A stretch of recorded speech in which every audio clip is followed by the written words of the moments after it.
We're about to start the event.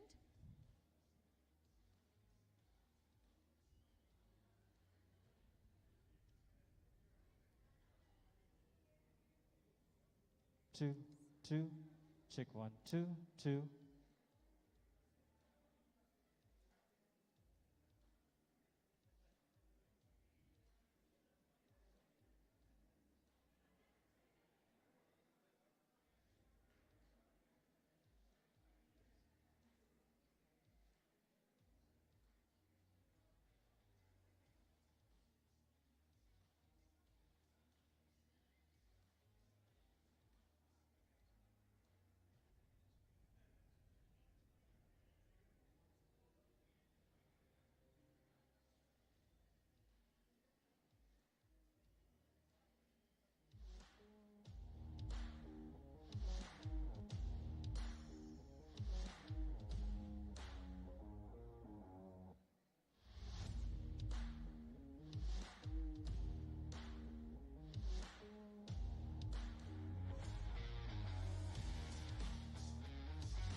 Two, two, two, two, two, two, two. Check.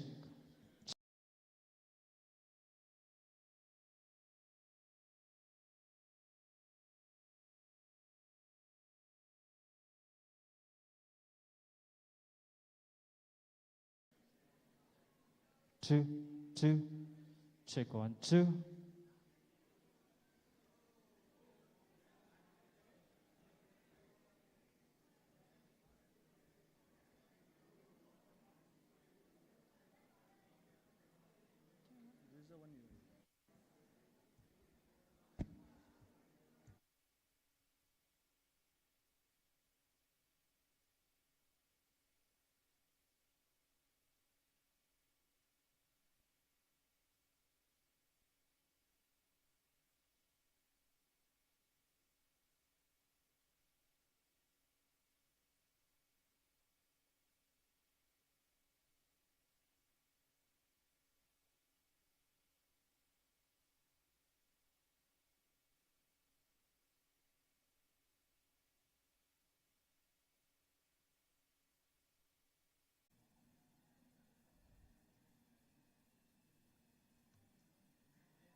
Last 1 minute, guys. I would request all of our members to kindly settle down.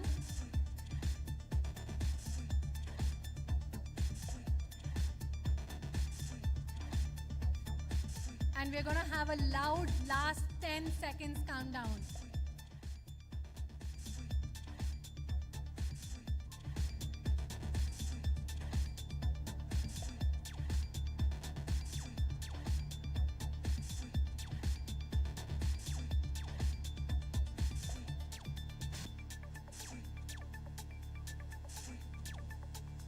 So members, I want you all to count the last 10 seconds along with me.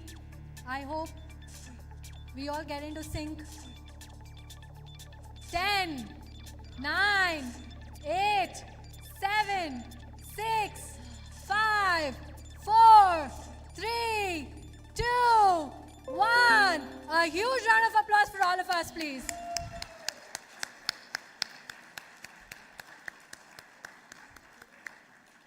Good morning, BNI. Welcome to the first ever BNI Hyderabad Gonad Talk Show. This is your host, Kirti Thakur. As many of you know me as a Jhumar girl. With great passion, started a lights and chandelier company called Jhumar Mahal. As the name suggests, we light up your space and give it dimensions. A warm welcome to our distinguished guests, ladies and gentlemen. Let us start this evening by firstly thanking the sponsors for this event. The title sponsor, Mr. Himawat, Kamadenu Estate. The Style Walk sponsor, Sushil Kumar, The Style Club. Happiness sponsor, Viren Shah, Creamstone. Fashion show sponsor, Ajit J, My Perfect Fit. Gold sponsor, Radha Krishna, Per Square Meter. Gold sponsor, Karthik Chukapalli, Mac J. Silver sponsor, Mayank Harodia, Ceiling Crew. Another silver sponsor, Lavanya Srinili, Save. Silver sponsor, Bharat Chand, Needs Solution. Silver sponsor, Deepika Chalasani, Fit for Life. Silver sponsor, Manoj Sharma, Assets Monk. Silver sponsor, Ayush Bansal, Idea Insurance. Event partner, Captain Anand, Mira Events. Photography partner, Sandeep Jain, Victory Photography. Digital marketing partner, Uttam Singh, Sashwa Dimensions. PR partner, Srinivasulu, Totem. Technology partner, Shubham Agarwal, Grid Club. A huge round of applause for all our sponsors.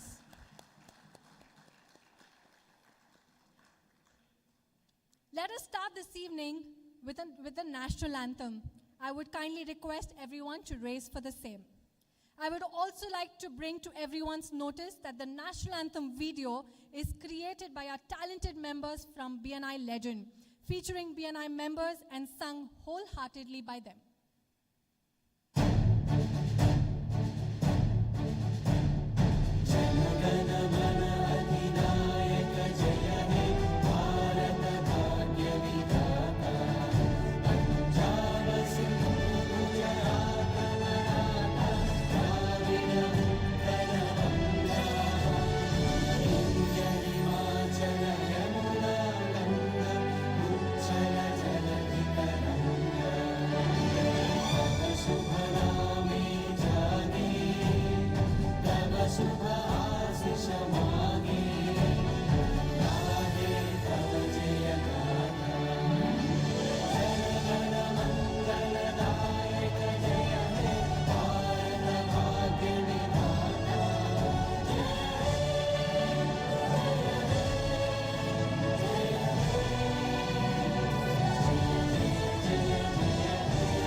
A huge round of applause for our fellow members of Legend Chapter.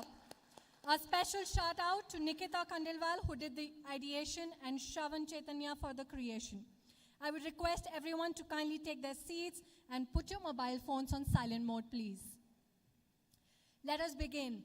Distinguished guests, ladies and gentlemen, BNI, which stands for Business Networking International, is a global networking organization that aims to help business grow through referrals and word-of-mouth marketing. The philosophy of BNI is summed up in two simple words: give us. A more everyday way of stating the same thing is, what goes around? BNI plays a significant role in expanding business opportunities for its members and contributing to their success. BNI Hyderabad, currently under the leadership of Ms. Sanjana Shah, has around 2,600 plus members.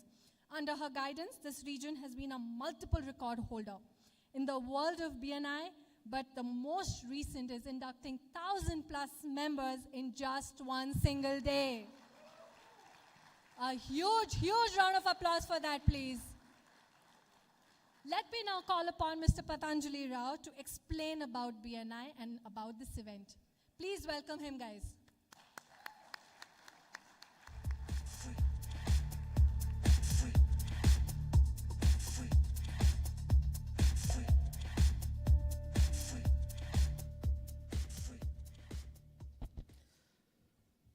Good morning, everybody.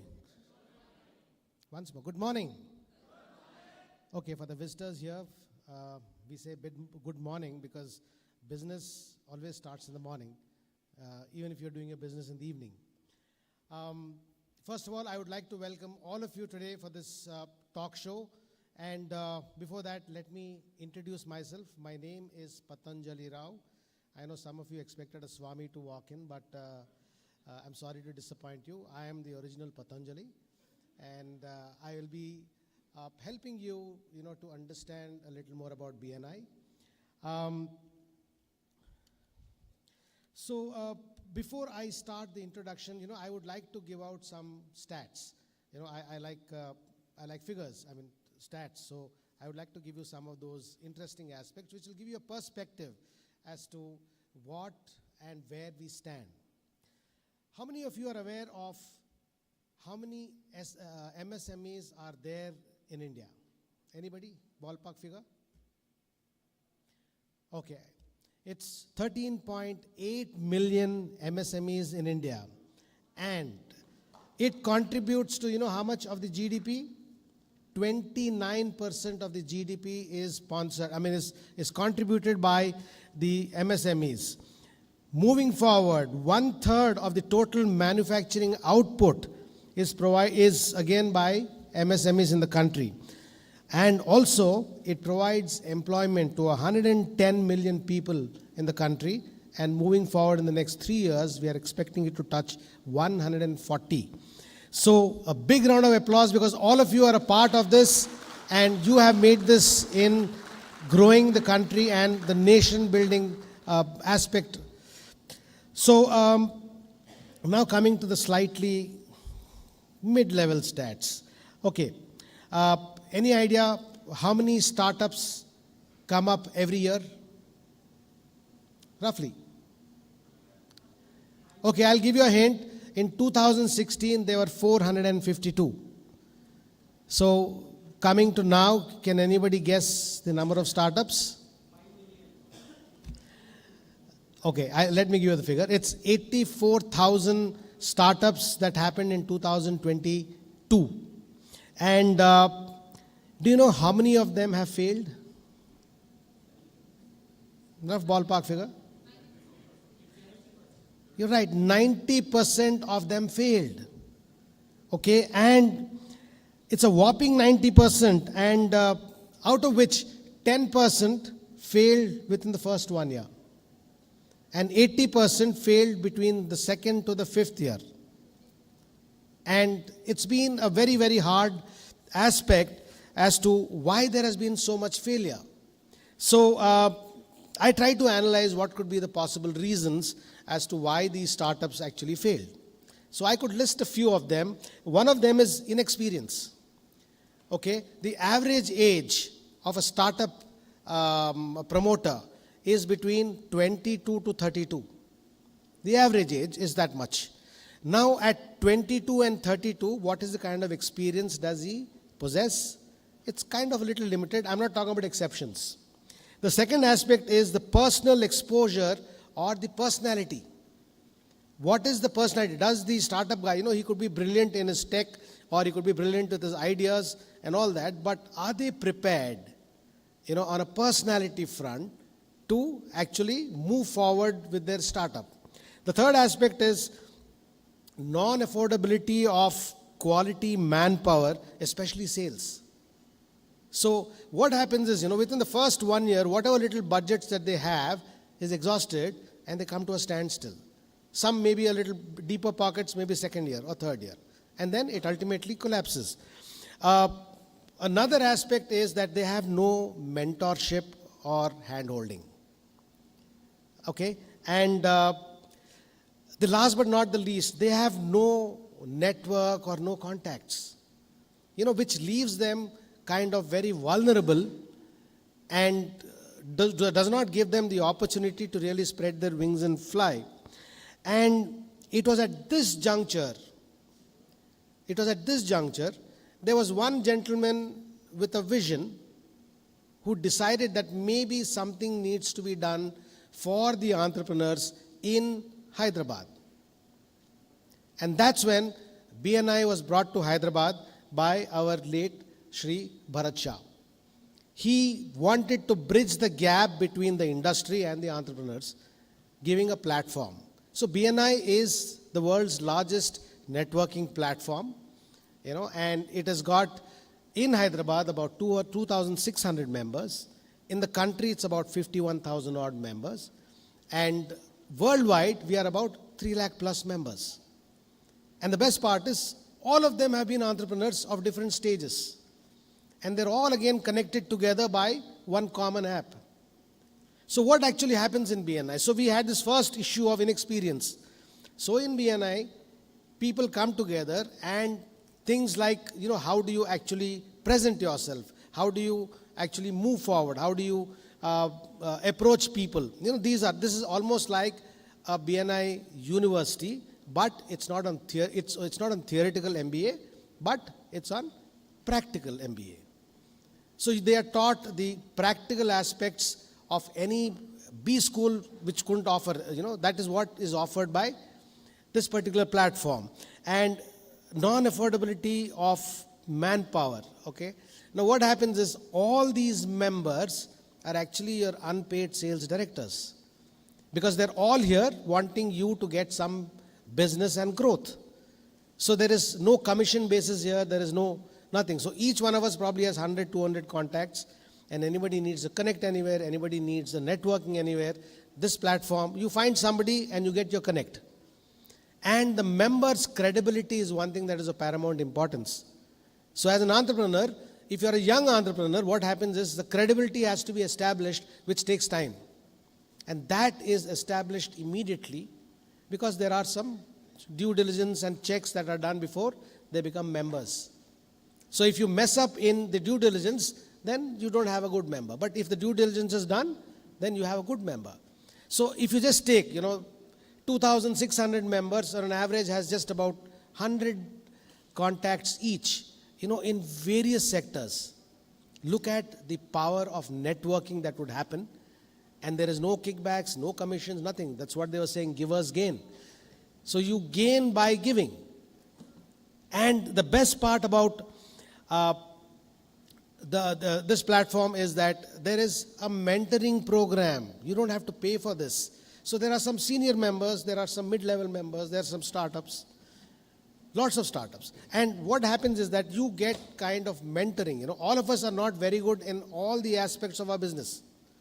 And this platform gives you that liberty. I am very bad at accounts. Once I see the accounts, my head starts reeling. And I don't know, I am facing a problem. So I talk to some expert who's a member who's on accounts. And I talk to him and say, boss, I have this problem. Is there anything that I can do? And he would advise me. And it's free of cost. And he's at your beck and call. You can call him anytime. So if you have that kind of an environment, what are the chances that your startup could fail? So let me tell you that in BNI, the success rate itself is about 95%. That is the power of BNI, because when your success rate is 95%, there is no way that you can fail. So this is, I would say, that an incubation center in its own way, who actually helps you in all these aspects of inexperience or personal exposure, non-affordability of staff, no mentoring, no network and contacts. All these are available over here. This is what happens, and this is the vision that our late Shri Bharat Shah had seen and brought it to Hyderabad. And it was one of the biggest things, and it has changed the lives of so many members. So moving forward, he wanted this not only to be limited to a small area like Hyderabad. He wanted to take it to a next level. He wanted to take it to a national level. And that's how in 2015, GoNat was born. That was the first year that GoNat was created, and we had the first ever exposure, and we had lots of people from across the country participating in this, and we had stalls, we had awards, we had speakers, we had so many things that actually happened in this event. And today, it is exactly the same reason. This is the fourth GoNat that is going to happen on the 9th and 10th of September. And we invited some very distinguished guests and speakers, to enlighten us on a journey of entrepreneurship. So thank you so much for having come in today. And please make it a point that whatever is being spoken today are all pearls of wisdom and years of experience and an amazing level of exposure that you are getting on a platter. So please concentrate, enjoy yourself, and have a great evening. Thank you so much.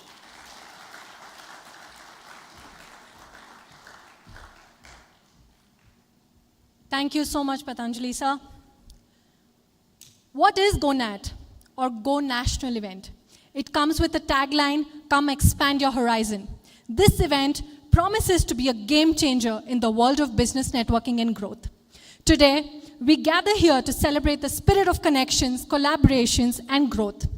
GoNat provides an exquisite platform for business to come together, share ideas, expand their network with over 180 plus stalls, 200 plus awards, recognitions, multiple speaker sessions, member activities, a fabulous fashion show, exciting product launches, and captivating investor pitches. This event is truly a melting pot of innovation, creativity, and entrepreneurial spirit.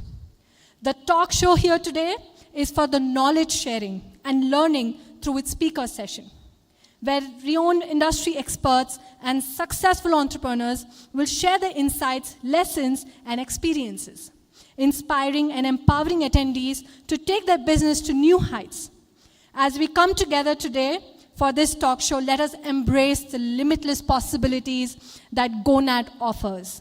Let us seize this extraordinary opportunity to come together, connect, and collaborate, grow. I would like to express my sincere gratitude to the organizers, sponsors, volunteers whose hard work, dedication, and vision has made this event possible. Can we have a huge round of applause for them, please? Their commitment to fostering entrepreneurship and business growth is truly commendable. On behalf of all present here, I extend my warm wishes to all the distinguished speakers, BNI members, visitors, and wish you a successful and enriching experience at GoNat.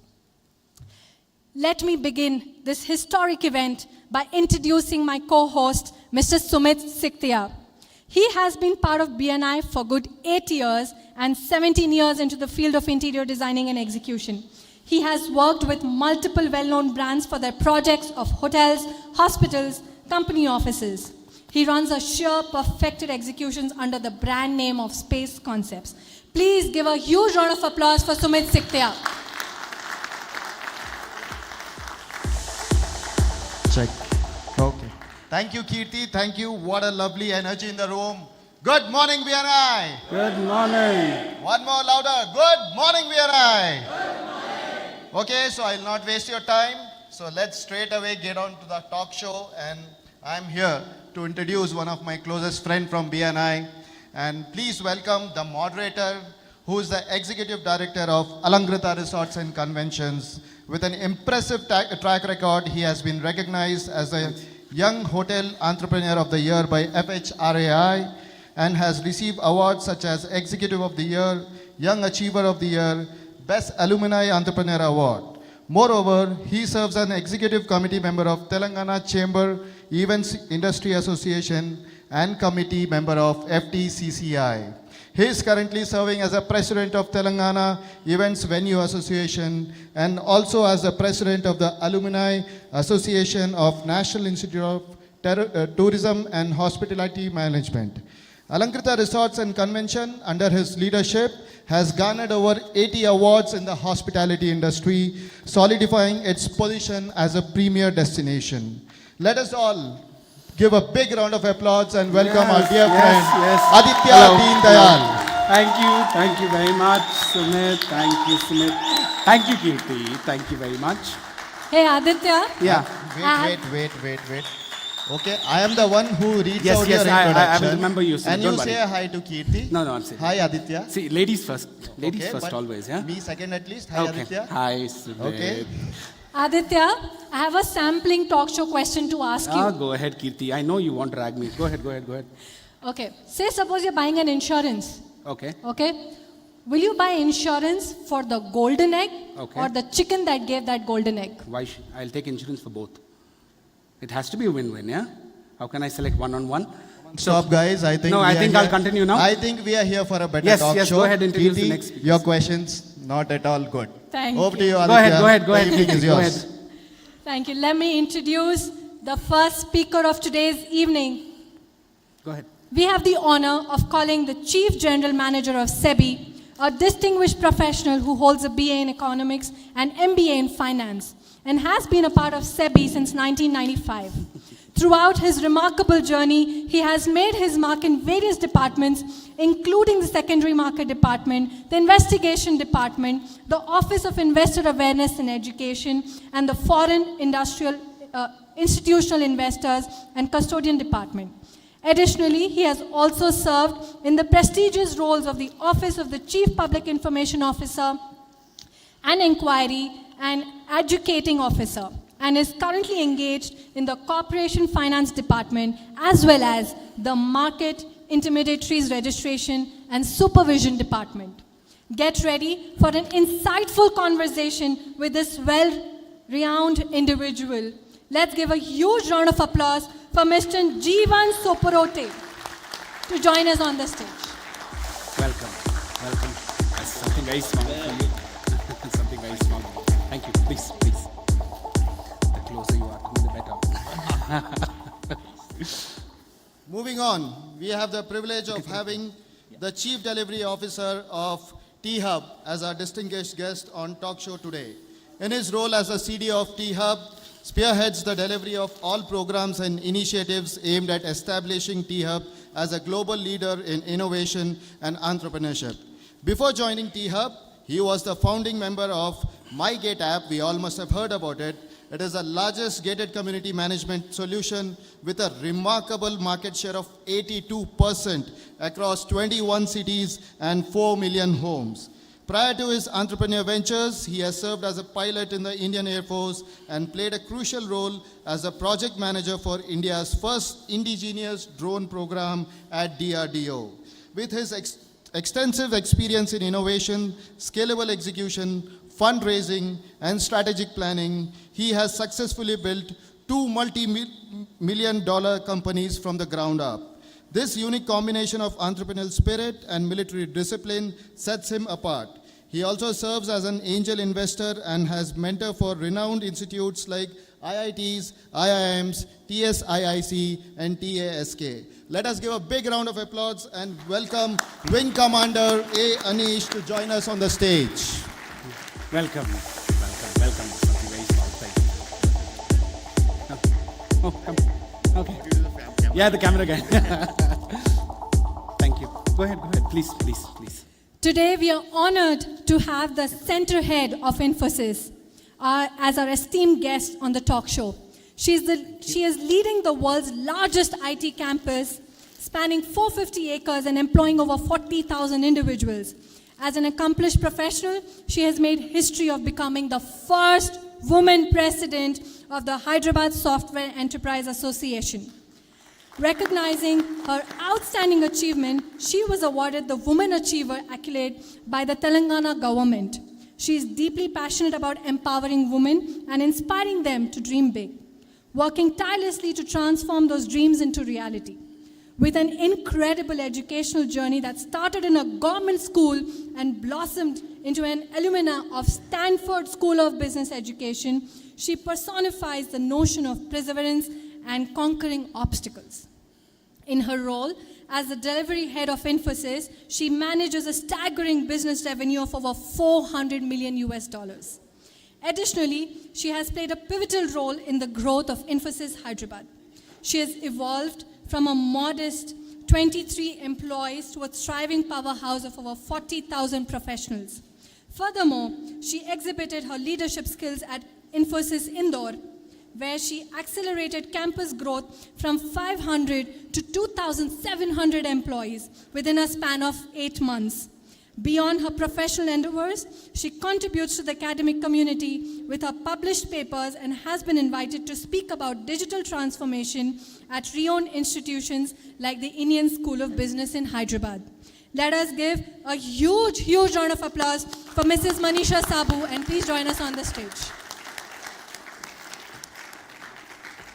Welcome. Absolutely a privilege here too. Oh, thank you so much. Such a pleasure. Yes, he wants you to do this and that. Thank you very much for coming. Please.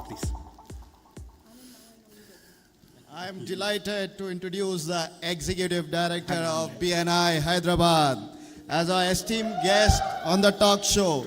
As the Executive Director of BNI Hyderabad, she plays a crucial role in facilitating networking and business opportunities for over 2,600 members in the region. Besides her involvement in BNI, she is also a partner in FansArt, a company specializing in designer fans, and runs B-Hub spaces which cater to the training and banqueting needs of professionals. Additionally, she is a partner in MacJ, a buyer's choice. She has immersed in the business world for the past 11 years, where she joined BNI in 2012 as a member, quickly rising through the ranks to become a director consultant in 2015 and eventually the executive director in 2017. Her exceptional contributions have earned her a place on the prestigious Founders Circle and Advisory Board to Dr. Ivan Meissner, the founder of BNI, consisting of only 35 executive directors worldwide.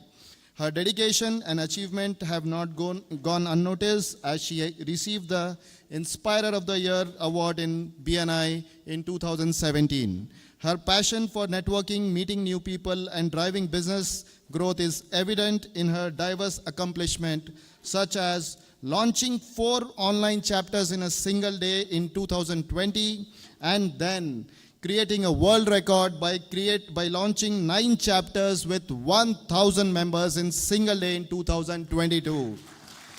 She is a firewalker who believes in lifelong learning. Let's have a huge round of applause and invite Sanjana Shah onto the stage.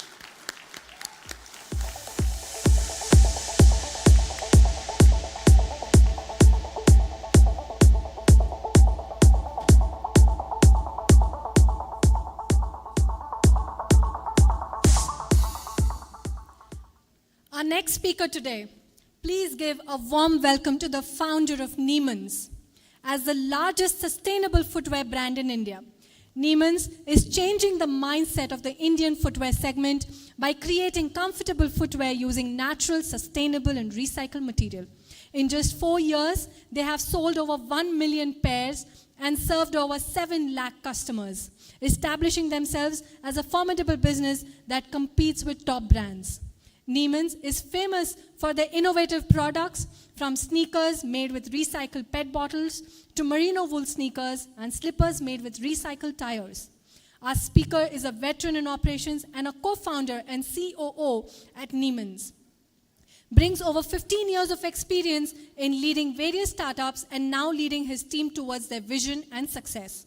The company has won many awards, which includes Amazon Sambhav Award, BW Business World Best Recycled or Upcycled Product of the Year, Small Business Startup of the Year, Most Promising Brand of Thinkers of Tomorrow by News 18, Leading Online D2C Startup by T-Hub, and many more.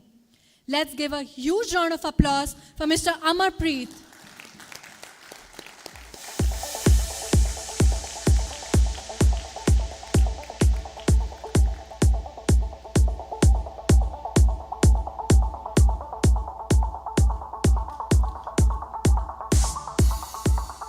We are honored to have the chairman of the MSME Promotional Council of India for Telangana state with us today.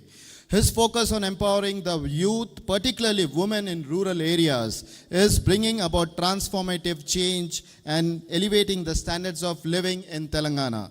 With the objective of tackling unemployment, the chairman is dedicated to creating opportunities for youth to become self-reliant.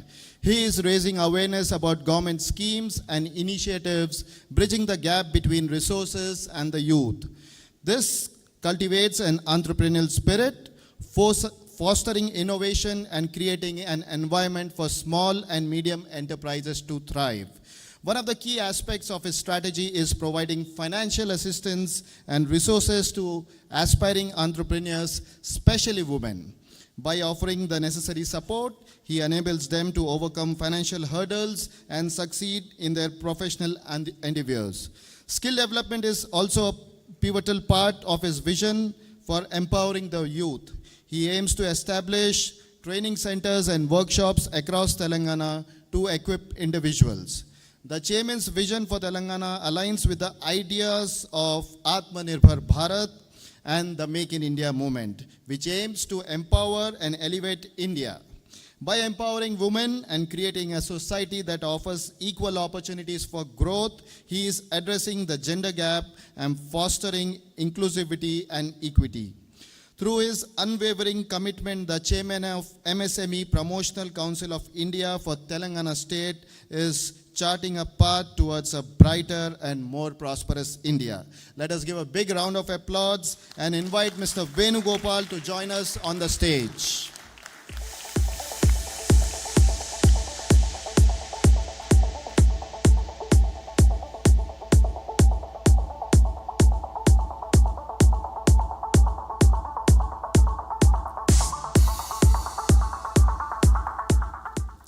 I now hand over the stage to Aditya Thank to you. please take this thing Thank forward. you very Thank much. you so Thank much. you. Thank you so much.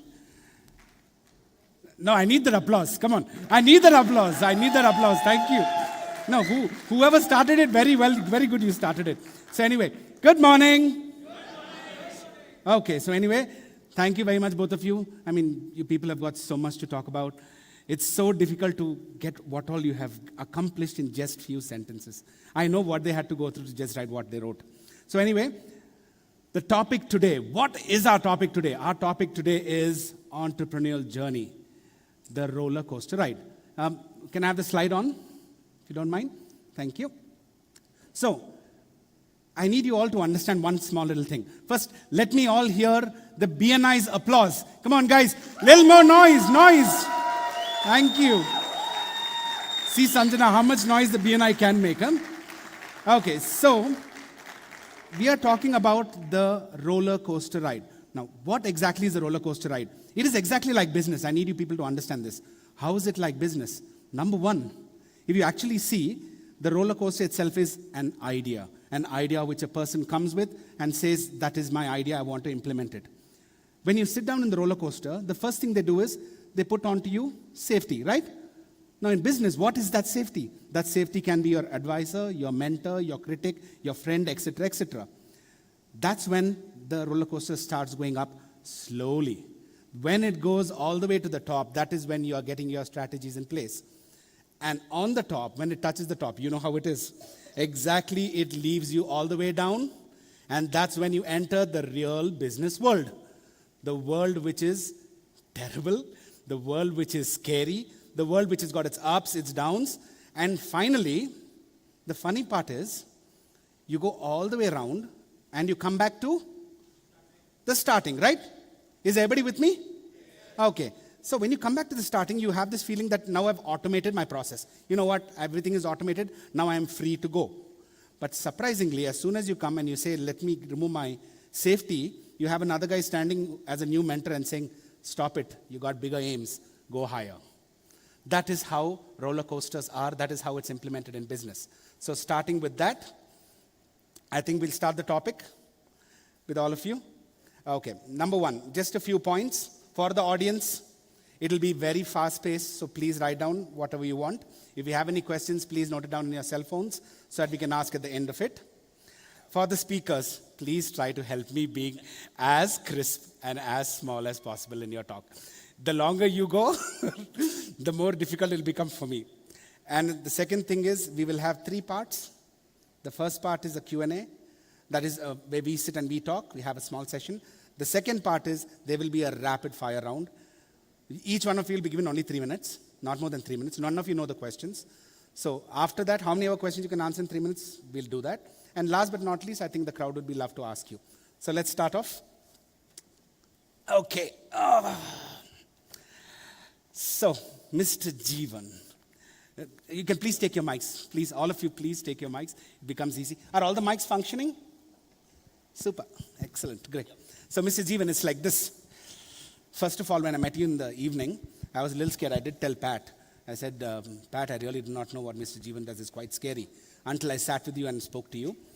So, can you please tell all of us, what is the process or method for listing? Okay, right. Thank you, and good morning to all of you. Thank you. So everybody, so what's listing? Listing is a place, it's a marketplace where a company can get global exposure. Okay. I'm saying global because you have institutional investors who are across the border, who are able to see how you perform and have an investment opportunity when they invest in your shares. So that is listing. It also means that you have access to public funds. So as a regulator, what regulator tries to do is that if you are accessing public funds, we try to put in first some kind of eligibility criteria or some kind of provisions which say what mode or what manner you would be able to access public monies. Okay. That's the long and short of what listing means. For an entrepreneur or for a company that approaches a stock exchange for listing, the main thing that it keeps in mind is first, what are the laws for transparency meant for investors, and what corporate governance that you would have as a company or a startup. Apart from that, the listing provides you channels to raise funds as and when you need, because once you are listed, you can continue to tap the same investors that are already with you. Right, and right. that gives you your VC investors also an exit opportunity. So you are always good for liquidity and otherwise. So that's how listing is. So it's not something that one should be afraid of. So that we'll try to demystify listing as we go. I understand. It's after you get listed, that's when the scary part starts. It starts. Okay, after yes. That. We'll try to demystify I understand. that as Thank we go you. along. Yeah. Thank you very much. So, Anish, I know I asked you permission from calling you from Wing Commander, but Anish, first of all, I'm in love with that word called Chief Delivery Officer. What a word. As soon as I said CDO, I'm like, there's something very new I've heard. So can you tell us, what is it exactly that the CDO does? Because your designation is so vast to explain, it's very difficult for me to get an understanding of it. I think. Check. Yeah. So CDO, we changed our ideology a year ago, right? Okay. And initially we were an incubator, right? And we changed our ideology to saying that we are a service provider now. Okay. Right? Which means what we do is we want to provide service to the startups. And what was it before this? Before that, it was an incubator. Typically, an incubator, what they do is they select a few startups, they help them, they pick up some equity, help them out to become successful. So we changed our model to saying that we don't want to do the selection process. Right. We want to be agnostic. We want to be an open architecture, where we want to support any startup who wants any kind of support. Right. So we started looking at startups as our clients. Okay, so more personalized. It is more personalized. It is more of a service environment. Okay. So typically, a CDO is in charge of delivery of that service. Right. So it is like a chief operation officer's role. Right. But typically, a chief operation officer's role also includes the business element, which is the sales element, the BD element, so to speak. So the BD element is not there. Minus that will be the chief delivery officer. Okay. So typically around 70% of the org, all operations roll up to me. All projects, programs, initiatives, all kind of services that we provide to our startups. But typically around 70% of the T-Hub org rolls up to me in terms of, so anything which goes wrong at T-Hub, you know who to blame. Yes, I know. But you have a very beautiful office, I must say. A very beautiful office. Yeah, thanks to the government of Telangana. Thank you. So Manisha, Okay. I think we need another mic here. There's one. Oh, it's fine? Okay. Super. So, Manisha, there are a lot of moments and choices that have shaped you in this journey, from a government school to Infosys center head. I mean, it is unbelievable. You're truly an inspiration for not only me, but so many here. So what were the moments or the choices you had to go through to come to this? Must have been quite tough for you. Yes. Check. We know now what you do. Okay. So yeah, it has been very, very interesting. But then I had a choice to continue the routine life, or Right. I take charge of my life and say, it's one life which I have and I want to make the most out of it. And that's what I did. And that's where things So that's started where- happening and things changed. So when was this? When exactly did this happen? Oh, this was year 2000, yes. The year 2000. Yes. So now, so every day must be a new dimension for you. A new level you have to keep on going up and up. And Yeah, up we and have pushing to yourself. keep, I like to take challenges and I like to create my own challenges. So I'll always try to get something which excites me. Like right now, I have started working on CSR. Now I think it's a phase in my life Okay, where lot I of want to CSR, give back. right. So first I did CSR, then I did personal social responsibility. And when I got this confidence that yes, I can really do it, then I have taken responsibility to manage CSR projects across Infosys campuses. Like we have 14 campuses, Right, so they said, right. okay, you drive CSR Right. across 14. So it was not needed. I could have easily enjoyed my life as is, but we need to keep ourselves motivated and do something new. I must tell you a very big secret behind Infosys. Our business, we are into resorts. You'll be surprised if I tell you, as soon as Infosys opened their campus, people started realizing it's better to have conferences in-house. So, so Infosys was one of the first people who end up putting the concept of having something in-house in nature, is what I remember. That's nice. Thank you very much. Sanjana, I try to be as yes. crisp as possible. I hope. Pardon me? You said be crisp. Yes, so I know, tried I that. know. Sanjana, what led you from a BNI member to the executive director level, overseeing networking and business for almost 2,600 members? Of course, 200 members here, but what is it?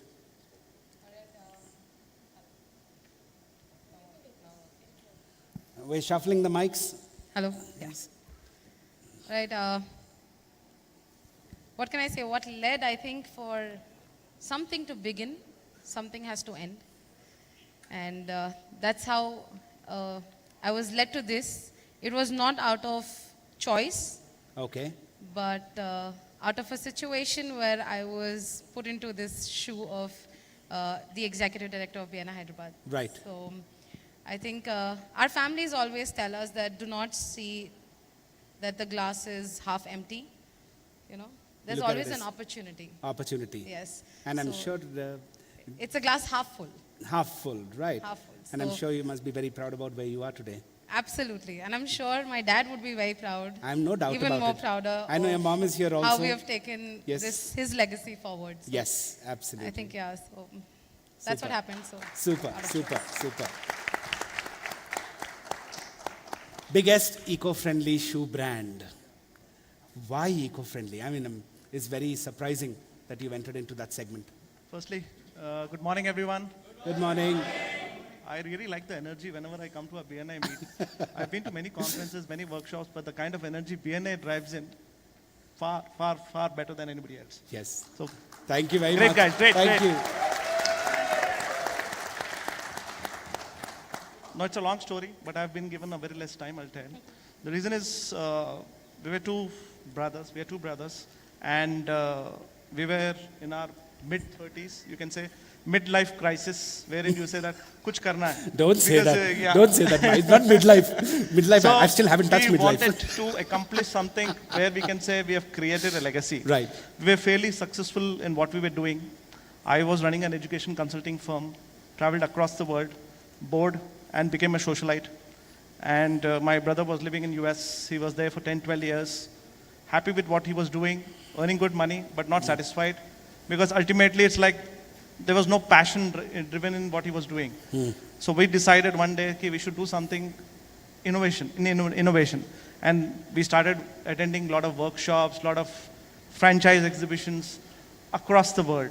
Been to That's many nice. exhibitions, trying to Right. explore new business ideas. Right. And that is when, during came those, up with this.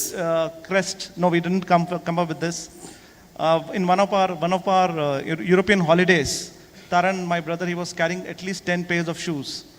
And when you go to Europe, you travel light, and you're not supposed correct. to carry extra bag, and that also with shoes. Exactly. So we started questioning, why is it that? So he started giving me answers, saying that he is a shoe fanatic. That's what I used to think. But he started giving that I don't get one pair which takes me right from the start of the day to the end of the day. I have a different formal shoe, I have a different running shoe, I have a different party shoe. I keep thriving for a comfortable shoe. So that really brought about the question, and we started going deeper in this industry. It took us good 1 year to understand why this industry is, what this industry does. So back then, what we did is in 2016, 2017, we traveled across the world. I picked up Right. India, because that's the most boring part of it. He picked up, since he was living in US, so he picked Right. up Europe and other countries where there's shoe manufacturing hubs are there.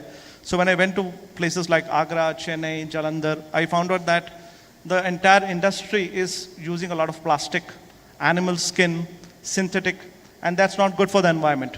And the only experience we had where we were consumers of the product. Okay. We were consumers and shoe lovers. We said that if we want to create something, why should we do something which will harm the environment? And that brought about the question. We started researching on that, who will create it for us? And we not even got one manufacturer in India who wanted to do it.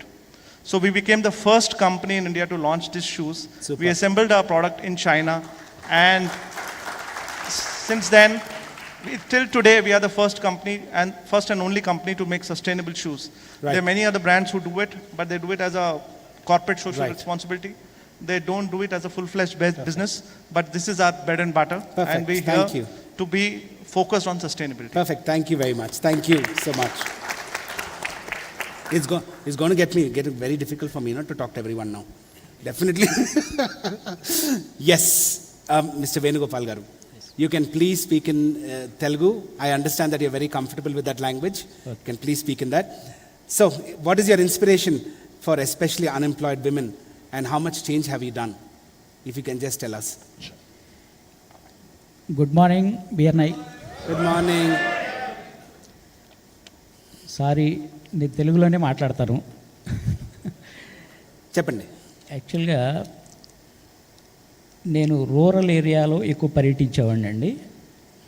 ఈ rural ఏరియాలో నిరుద్యోగ యువత ఎక్కువ ఖాళీగా ఉంటున్నారు, చదువుకుంటున్నారు, ఖాళీగా ఉంటున్నారు, లేకపోతే జాబ్ కోసం ట్రై చేసి ఈ జాబులో దొరక్క ఖాళీగా తిరుగుతూ ఉన్నారు.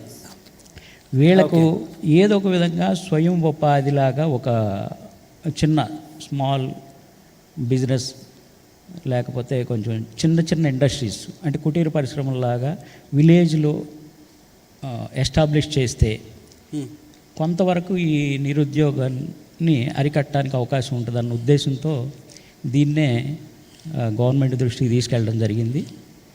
సో దాన్ని ఇంప్లిమెంట్ చేయడానికి నన్ను తెలంగాణ స్టేట్ చైర్మన్గా అపాయింట్ చేశారు. Santosham. Thank you. So basically, he comes from a rural place, and he saw that he could help many people over there, and that's how it could be done. Thank you very much. Thank you. Yes, Jeevan. Oh, and I hope you're not going to take inspiration for the rest of them and make it a little longer for me. So, a big question: who can approach for listing, and how can you approach for listing? So, thanks. So, as we are addressing an audience which is on the SME, on the SME side, I'll dwell on this thing. So, surprisingly, any and every person can approach the Right. SME segment. Right. The only requirement is you are required to have a positive net worth. And you can go right up to 25 crores to raise capital from this particular segment. Okay. The segment offers you a more relaxed compliance as vis-a-vis what you have on the main board. So that is one of the key features of the SME segment, that either both the BSE SME as well as the NSE emerge platform offers. Those being one of the key factors. Even the filing or the financial reporting is required to be on a half-yearly basis rather than on a quarterly basis if we are on a main Right. board. Including, suppose let's say you are having a corporate governance, which is the most feared factor in the main board, that is not applicable for a SME sector. So this is one sector, I believe, and I think Mr. Patanjali Rao showed some statistics. Right. If the India as a economy needs to develop, Right. it needs to find employments for its youth. And large number of employment can be possible only to the SME sector. So we are seeing a lot of services sector booming up, but the main production economy would need to gear up, and the MSME forms the backbone for any industry to pick up. You look at ancillary autos, without ancillaries, autos wouldn't be doing that well. So this is the backbone, and I believe the government has recently refocused its attention on the SME sector, and this is where we would like to recalibrate even our regulations. We want to inspire people to come and list on this section, this particular platform. There's another platform that SEBI offers that's called as the Innovators Growth Platform. So that's focused only on where you are technology specific, or you have something on the technology side and you have a VC set up with you, and you want to come and list on the stock exchange, so that even the VCs also get a good exit at that point of time. So we offer both these platforms. One is the SME platform, and the regulations also provide for something called as a Innovators Growth Platform, which again is a very light touch regulation, primarily aimed at getting innovative people or these entrepreneurs onto the stock exchange listing platform, so that you can raise capital in a very efficient manner. Yeah. Got it. Thank you very much. Mr. Anish, a question for you. Check. Works. Yes. How does one approach T-Hub? And how can they give an idea if they have something big in their mind? How do you approach? Got it. So typically at T-Hub, we get approach from three elements. So two parts to that sentence. What do we offer and how do we? How do we? We engage with three kinds of startups. The first kind of startups is the startups who work out of the building, right? And at full capacity, we'll be having approximately 800 to 1,000 startups working physically out of the building. Oh, very nice. Right? So for these startups and for all other startups, these startups are more closely engaged. Right. The second piece is the startups who we run programs for. Okay. We run approximately 10 programs a year. And these are the program startups who come out of here. The aim is to get 20 startups per program. And that is 200 startups, high quality startups we want to pull out. Okay. The admission rate into our program is approximately 3%. Oh. So for 20 startups, we typically 800 odd applicants we get for one batch. Okay. Right? The third way of engaging is for any and every startup, which means anybody could call us, write to us, email us, just walk into T-Hub. Right? We have a separate division called the Community Building Department. Okay.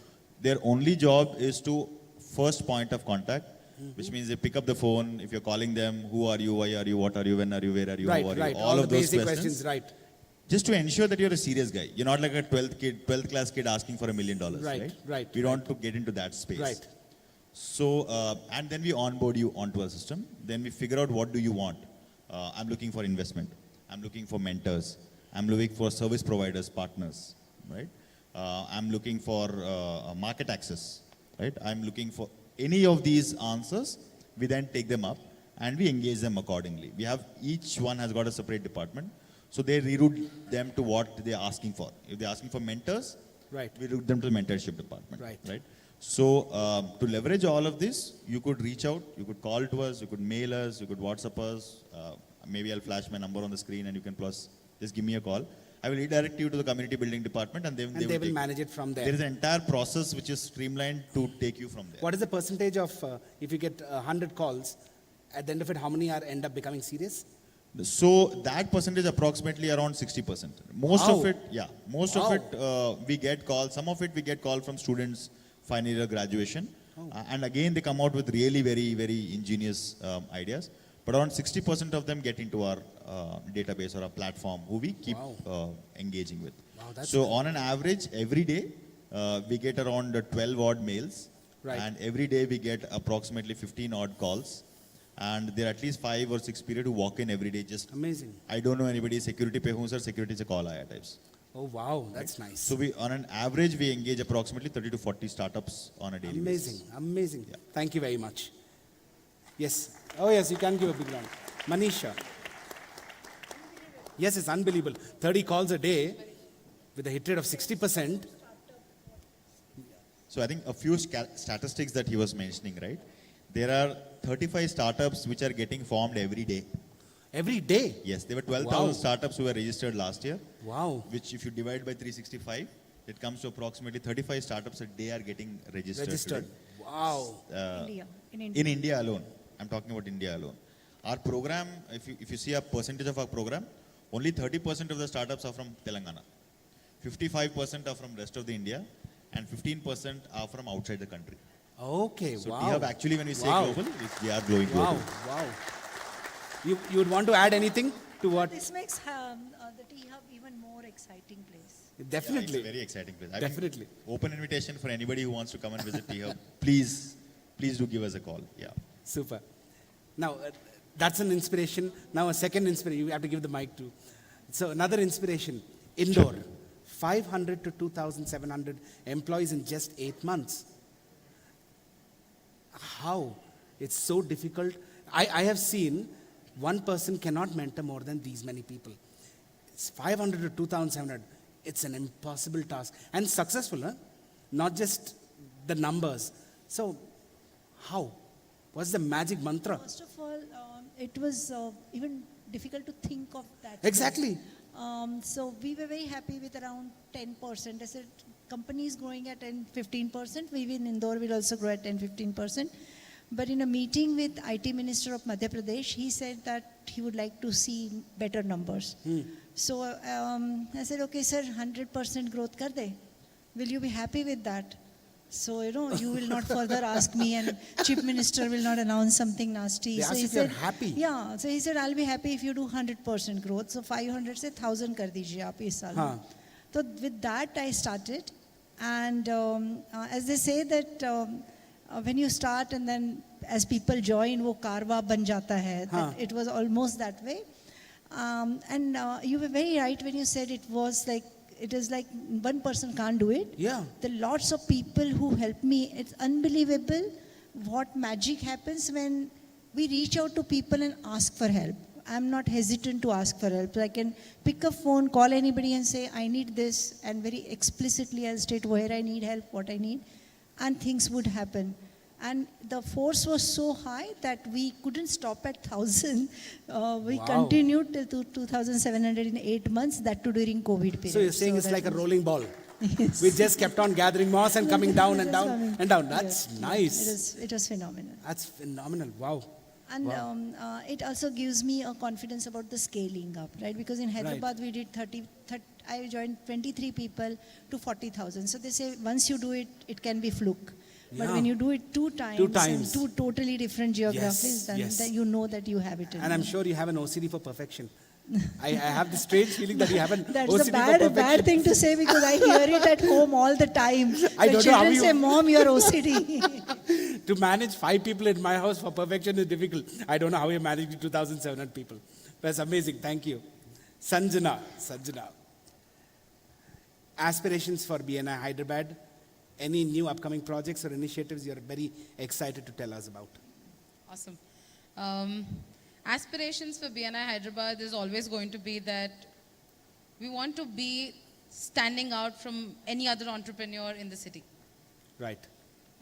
From a Nawab city, I've always heard, for years we have always heard that if it's a Nawab city and nobody wakes up early, businesses start only after 12. Right. And here we are, 11 years, doing business Yes. at 7 a.m. in the morning. Correct. So our And- aspiration would be Big.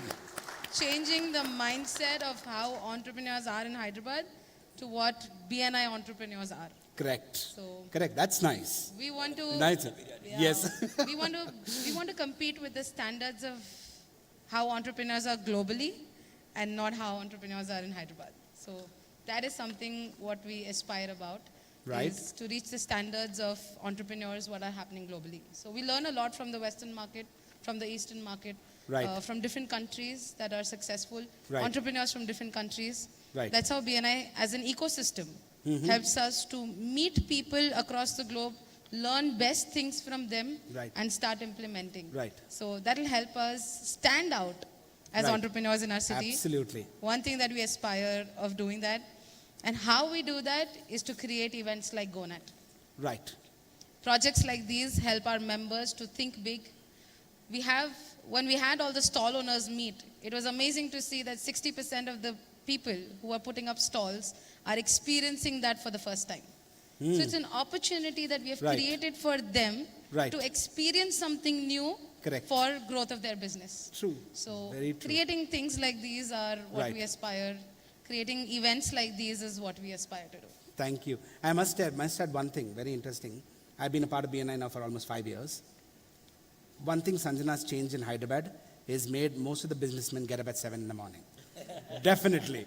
That has never happened anywhere, but they all get up. And there's a standard statement which is said, why do you get up at 7 in the morning? Many of them know it. They've all been a part of BNI. Why do you get up 7 in the morning? Number one, you can go fast. The roads are empty. And number two, your competitors are sleeping. That is the standard dialogue we always say. So we always kill it that way, Sanjana. Two things, Aditya. One is waking up early in the morning and start doing business. And second is punctuality.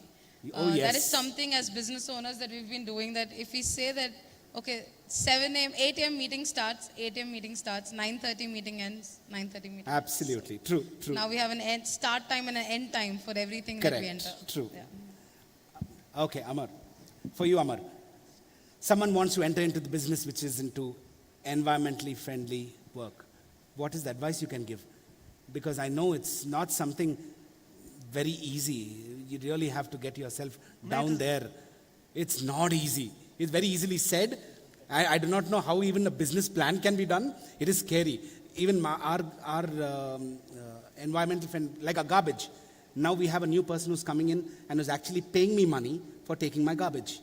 That is the only new thing I can see. I mean, what advice can you give?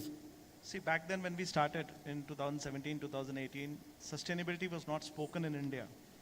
I think when I started, when I used to knock the doors of investors, they say that you have roots in US, you have roots in Europe. Since I run a business which had office in New Jersey, my brother was from US. So he said that, why don't start in US?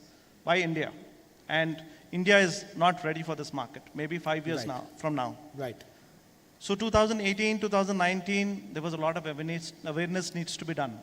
But 2020, after COVID, the things changed. Now people adapt to sustainability. People understand sustainability. And everywhere they talk about what exactly is environmental friendly, what is eco-friendly.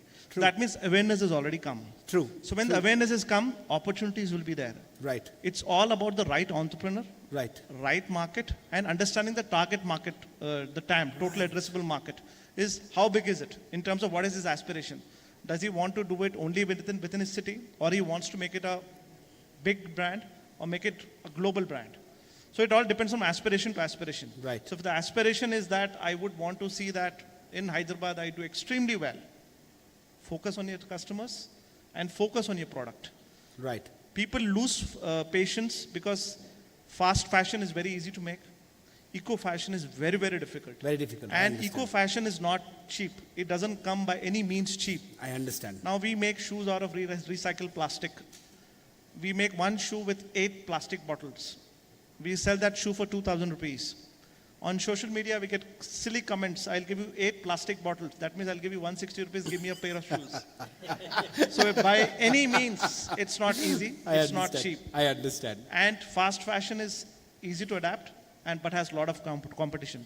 Unfortunately, even fashion is picking up, but it's all about creating a 100% eco-friendly product and marketing it well. If you market it well, then I think there is a market. I totally understand what you're saying.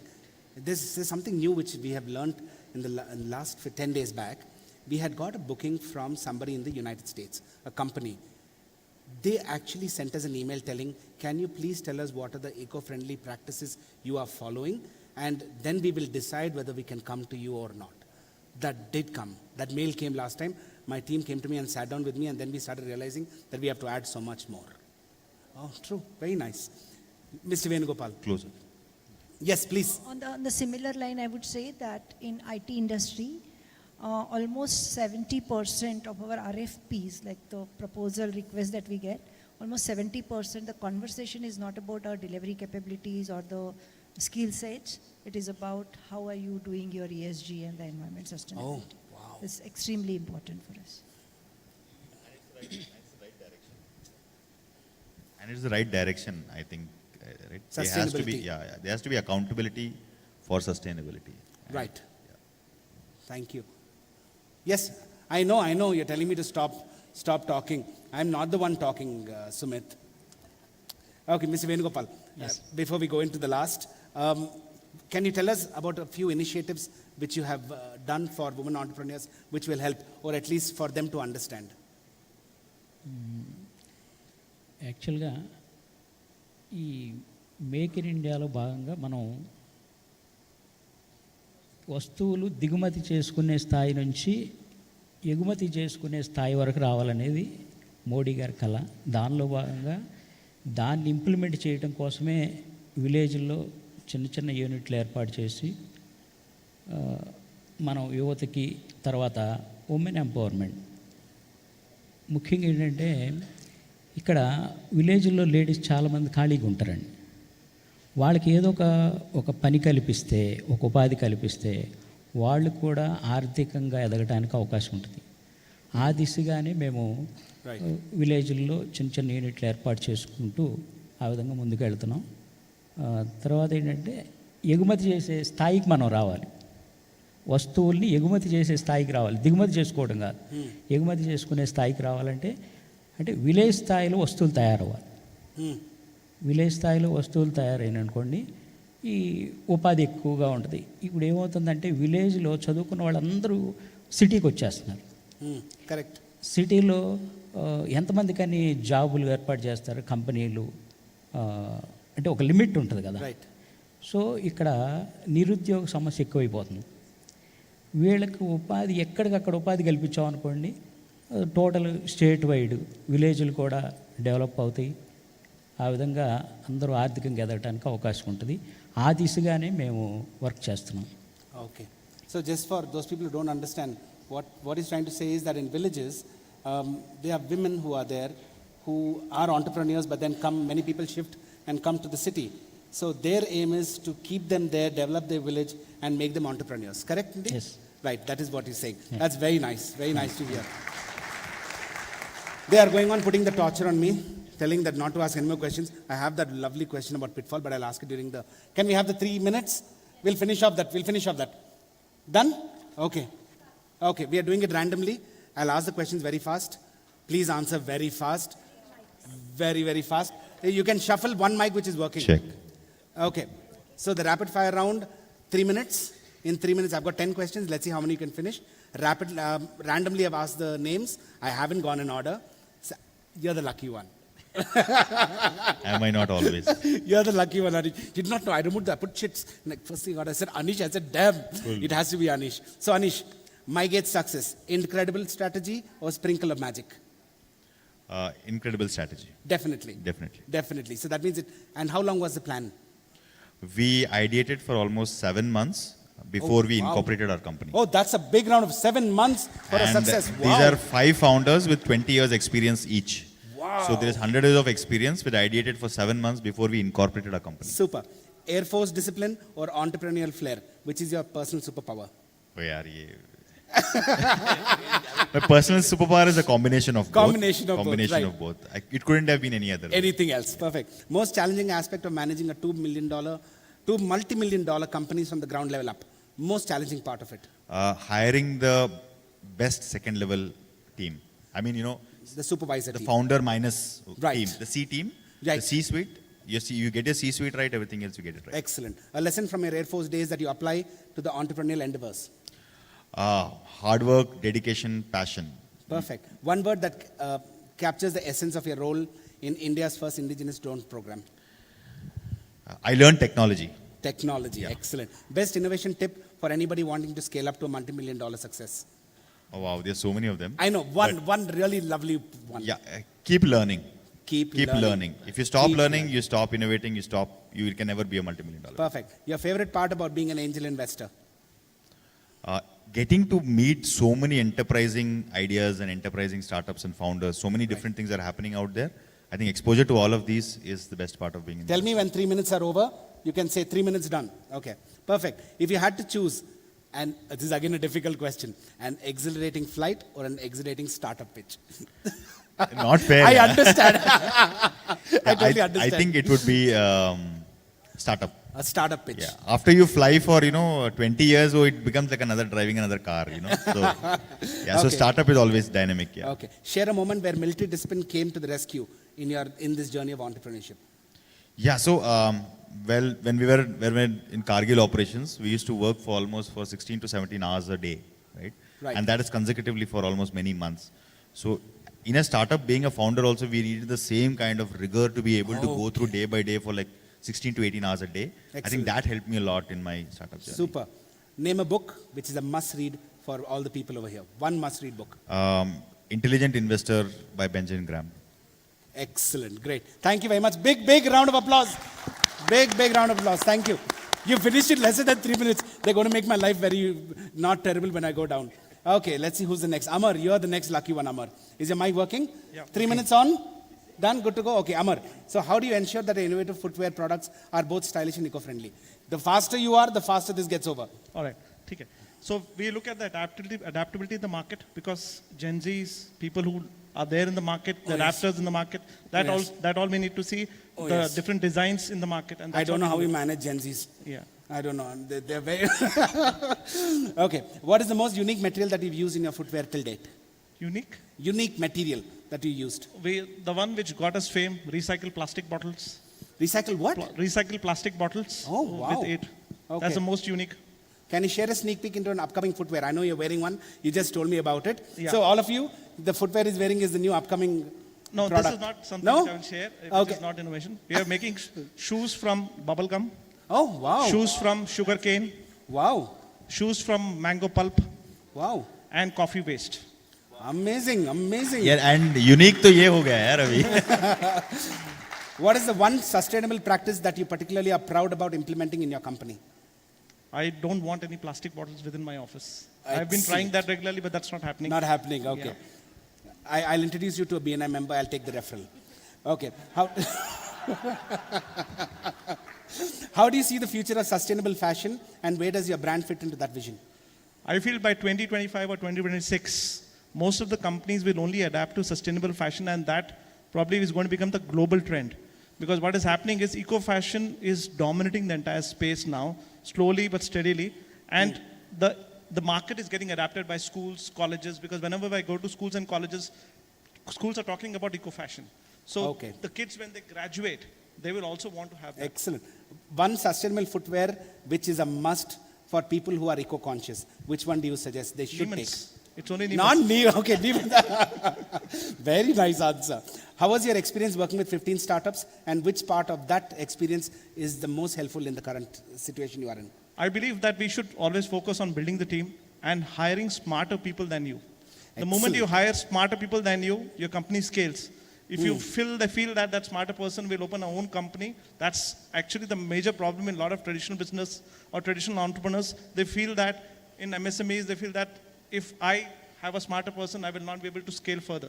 But that's wrong. That's completely a wrong notion. Your driving force? Pardon me? Your driving force. Yes, my driving force, my wife. Your wife? Wow, that's nice. Please take a recording and send it home. So, what is the most rewarding part of seeing a customer being happy? Apart from that, what is the most rewarding part? So we have been tweeted by several dignitaries and several VIPs, several celebrities that this is one among the most comfortable footwear they have ever worn. Like the likes of Mariwala, Mr. Mariwala from the Marico Group, Mr. Piyush Goyal. Even Sachin Tendulkar has written about us saying that is among the most comfortable footwear he's ever worn. Amazing. Unluckily, we don't make sports footwear. We'll soon do that. Wow, that's nice. Yeah, we don't do Perfect. Oh yeah, I can hear the bell. I can hear the bell. Yeah. Okay, big round of applause for Mr. Amar. Okay, let's go to the next. Sanjana, your name's come next, Sanjana. Can we give Sanjana the mic, please? Sanjana, is it working? 3 minutes timer? Done? Good to go? Okay, let's start. Key to successful network in 3 words. Just 3 words. Follow up. Follow up, and follow up. Excellent. What is the most exciting part of being an executive director of BNI Hyderabad? That you will be able to help so many people. Excellent. Share one piece of advice for professionals seeking to maximize their business network opportunities. Do not see networking as a place where you can earn money. Just go network with people without knowing their bank balance. Just go meet people. Wow. What is the secret to inspiring and motivating a diverse network of 2,600 members? What is? The secret to inspiring and motivating 2,600 members. Humanity. Humanity. Wow, that's nice. Quick tip for aspiring entrepreneurs looking to scale up their business through networking. Through networking, I think, like I said, just go meet people. Somebody somewhere will connect you to the right chord in your Yes. life and change your life. And you always say, And be shameless. Absolutely, Shameless. be absolutely shameless. shameless and ask. That's what we are told in our meetings. Said, be absolutely shameless. Go and ask. And then, like the Punjabis say, पूछने में क्या जाता है? There's nothing wrong in asking. Okay, super. Which is your favorite for everybody? What's your favorite core value and why? My favorite core value would be positive attitude, because no matter what situation you would be in your life, there's one thing that will pull you out is positive attitude. Excellent. And a shocking success story with help of BNI which grew up multifold. Any shocking story? Lot of shocking stories, but I'll share two. One would be a member who always says that my journey from an Activa to Mercedes. Very He nice. says it like that. Very Journey nice. from Activa to Mercedes in less than a year that Okay. he claims, and we have seen it happen. And second would be mine.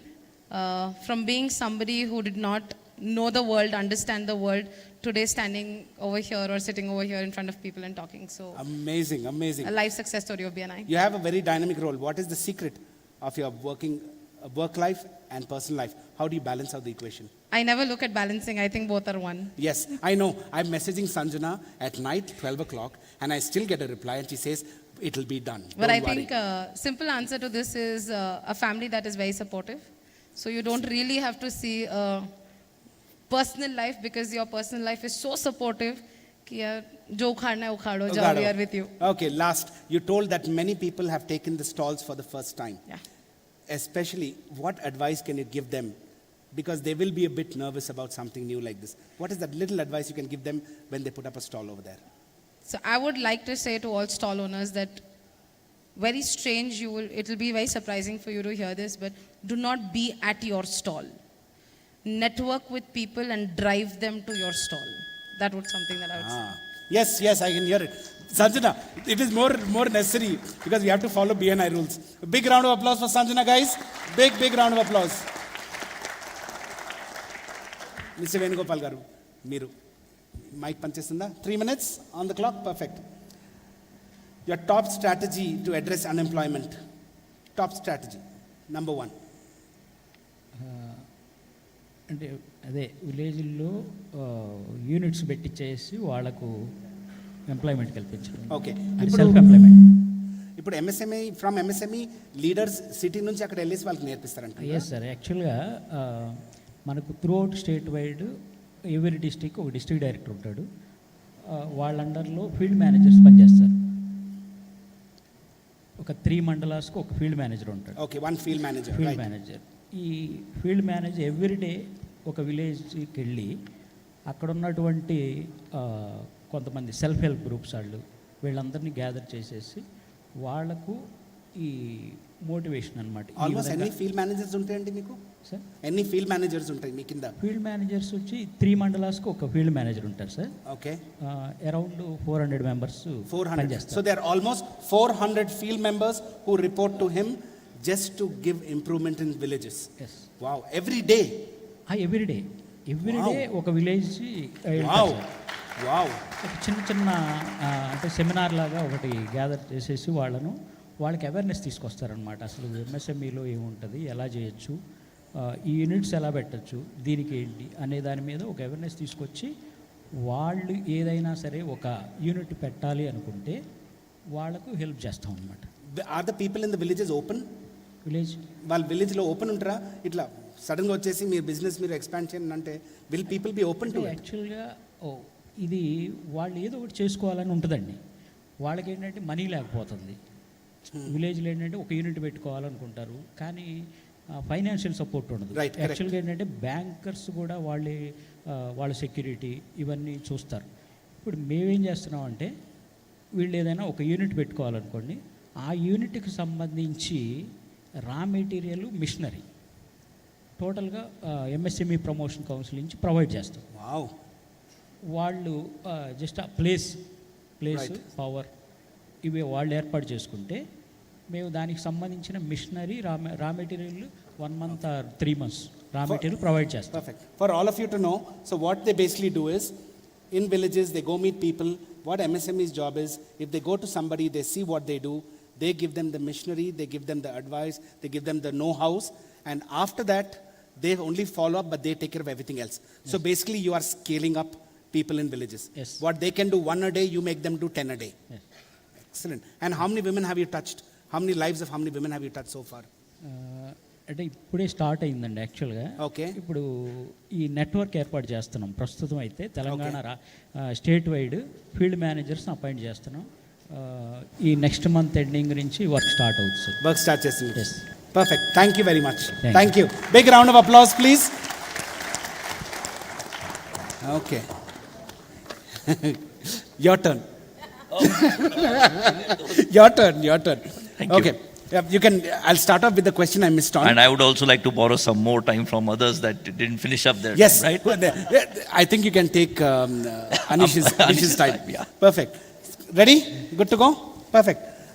The first question which we missed, pitfalls of listing.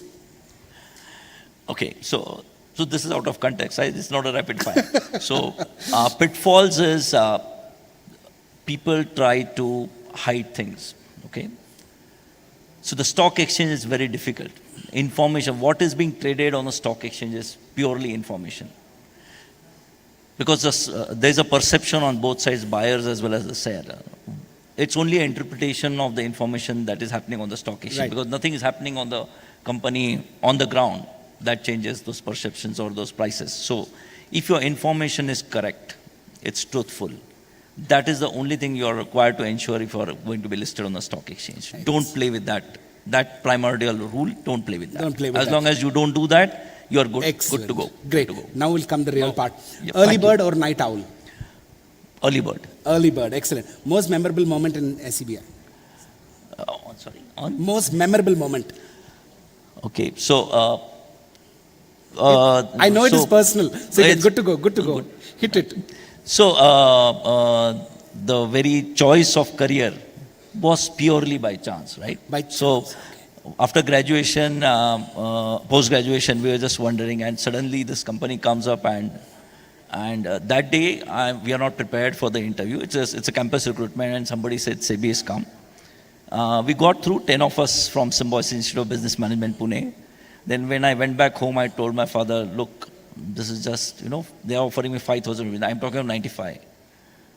So he's saying, so what's your worry? He says, 5,000 is pittance. He says, in a company like this or in an institution like this, Right. if you got to pay, I will pay it, get going. So that was Okay. something that happened. Okay. And, the rest is history. So that was one. Excellent. You were in the investigation department. What is the one word you can... That's the scariest part. What is the one word you can help to describe how it was in the investigation department? So, again, there's a very fine difference between what is investigation. Investigation basically is fact-finding, right? Okay. But there's a very fine line between what is fact-finding and what is witch hunt. Right. So, recognizing that is a very tricky part. So, one gets very passionate while doing a fact-finding, and you would be on the corner of doing a witch hunt rather than just do a fact-finding. So, that is one really fine balance you need to draw when you are doing an investigation. Excellent. Your favorite finance... Oh yeah, I can give a round of applause. It's fine. Don't worry. Your favorite financial concept for a layperson sitting here. Your favorite financial concept. Because you're a number guy. So, Total number it's guy. compound interest. Compounding? Absolutely. There's Oh, nothing there are two worse, people are better saying than it. that. Oh. Power of compounding is the best thing. Nothing beats power of compounding. Excellent. The biggest challenge as a chief public information officer. That is another deadly department you've been in. It's impossible. I can't even imagine. No, I'm going to take another question. Don't worry. Yes. So it's for an institution like SEBI, which is a statutory institution, it's a statutory post for a chief public information officer. Right. The problem is that there are the Right to Information Act is requires to put your information in public. Right. So there's a very fine line between what is transparency and what is nakedness. Right? Yes. So I like transparent that. doesn't mean you just go It's a off all nice your clothes. statement, So transparency and there's a nakedness. difference between what you Right. do as transparency and nakedness. And as an institution, we thrive to ensure that most of the information is out there in the public domain. I think one of the first regulators that put out the board meeting minutes in the public domain. You would rarely find, so we were followed by RBI that put out this MPC minutes in public Right. domain with a lag. We do it just every other month that we have a meeting. We are the institution that would put out in the public domain. Even the board workings and others are in public My domain. God, So it's the also minutes- been followed by SEC now. They have a in-camera, in-video recording of their Oh, it is scary proceedings. putting the minutes of the meeting in public domain. Oh, yes. But that's a level of transparency we are there. What is your quick tip for last one, quick tip for young professionals entering into the financial sector? Do research. There is no substitute for research. And substitute. please don't believe in tips. They are meant to make money out of you. So that is one thing. Thank you. A big round of applause for Mr. Jeevan. And please. I promise I'm going to borrow some time from Yes, him. yes. So she talked about CSR and sustainability. So SEBI has worked on CSR and sustainability. You will in 2019, FM Madam tasked SEBI to set up a social stock exchange. So just imagine a financial regulator getting onto the side of a social side of the economy where NGOs can raise funds. And just happy to share with you, there is an institution or an NGO social enterprise in Bangalore that has just listed, that has proposed to list on the SME segment, on the social stock exchange segment, and the issue is about 2 crores. And I think it will shortly come out in the next 21 to 50 days. That's going to be a success story for us. Yes. Is the mic working? We've got people testing the mic also for you. That's so nice of you. So, ready? Done. Okay. What is the most exciting part of leading 40,000 people? Ability to help and make change to their lives. How do you balance the responsibility of being a delivery head with your passion for empowering women? As she said, there's no need to continue to balance things. Just do what Just do what you have to do. Just do Excellent. whatever you have to do. One word that describes your journey from a government school to alumni of standard business. Standard school of Gigantic business. dreams. Driving your dreams. So It's you never had a gigantic backup. dreams. It is unpractical, ridiculously big, very scary dreams. That's what drives me. Quick tip for women aiming to break barriers and excel in tech industry. Sorry, I didn't get it. Quick tip for women aiming to break barriers and excel in the tech industry. Be clear about what you want to achieve in life and go for it. Especially for women, I've seen that so many of them have they put constraints around themselves. I can do this, I can't do this, I can talk to this person, I can't talk to this person. World doesn't work that way. You just have to be clear, I want to get this done and That's go it. for it. Yeah. Excellent. Your go-to mantra for conquering obstacles? Focus. Okay. And extreme, as I said, that ask for help. Even you said it's a mantra for you, right? Go ask for help. Ask for help. Ask for help shamelessly. Yes, absolutely. Very shamelessly. Yeah, very shamelessly. Right. And another thing is a memorable moment which you cherish for a very long time. A memorable moment which I will cherish for lifetime is Captain Anand is here and we organized Anupu festival with his company. They helped us, and there in the Anupu, which is like totally like Nagarjun Sagar, that's where Okay. it is. So there for 3 days I was staying with Sudha Murthy madam. And one morning she said, can we go for a walk on the Nagarjun Sagar Dam? And we Right. did lots of jugglery to get the permission to go for a walk early in the morning. So 6 a.m. walking with her with security and it was surreal because somewhere in the background, very far away, there were mantras chanted and the temple bells. It was, she said that it was very important for her to go there and be there, was because it was Krishna River. The Nagarjun Sagar Dam is on Krishna River, and her daughter's daughter, her granddaughter, name is Krishna, the Right. British Prime Minister's daughter.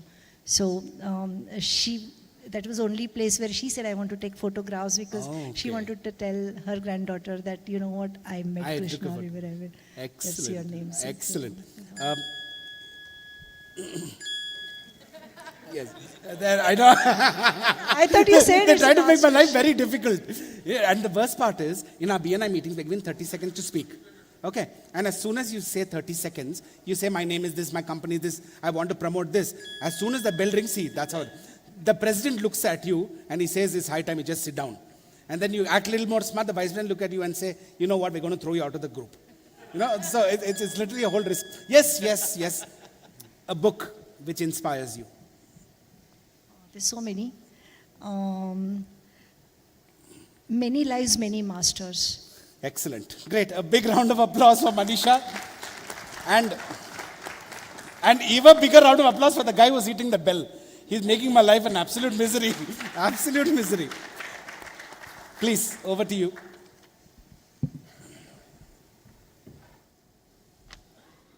Did we all learn something today? Did we get inspired? Amazing. Can we have a huge round of applause for all our esteemed guests here?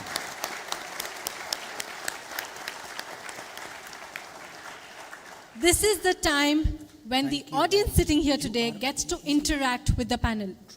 We will be taking few questions from the audience.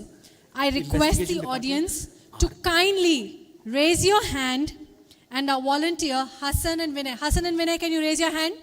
Okay, Hassan and Vinay are our volunteers. They will come to you. So if you have a question to ask, please raise your hand and they will come to you. And one important thing, when you're given the chance, kindly take this opportunity to introduce yourself and do not forget to mention whom you wish to ask the question. Okay? Can I have my mic on? I have Yes. to make their life miserable now. We're limiting the time, no? Yes, we have 10 minutes for this Q&A Right. session. Excellent. Great. So let us start. Can we have the Yeah. audience raising their hands, please? And I would request Hassan to kindly take the first question for us.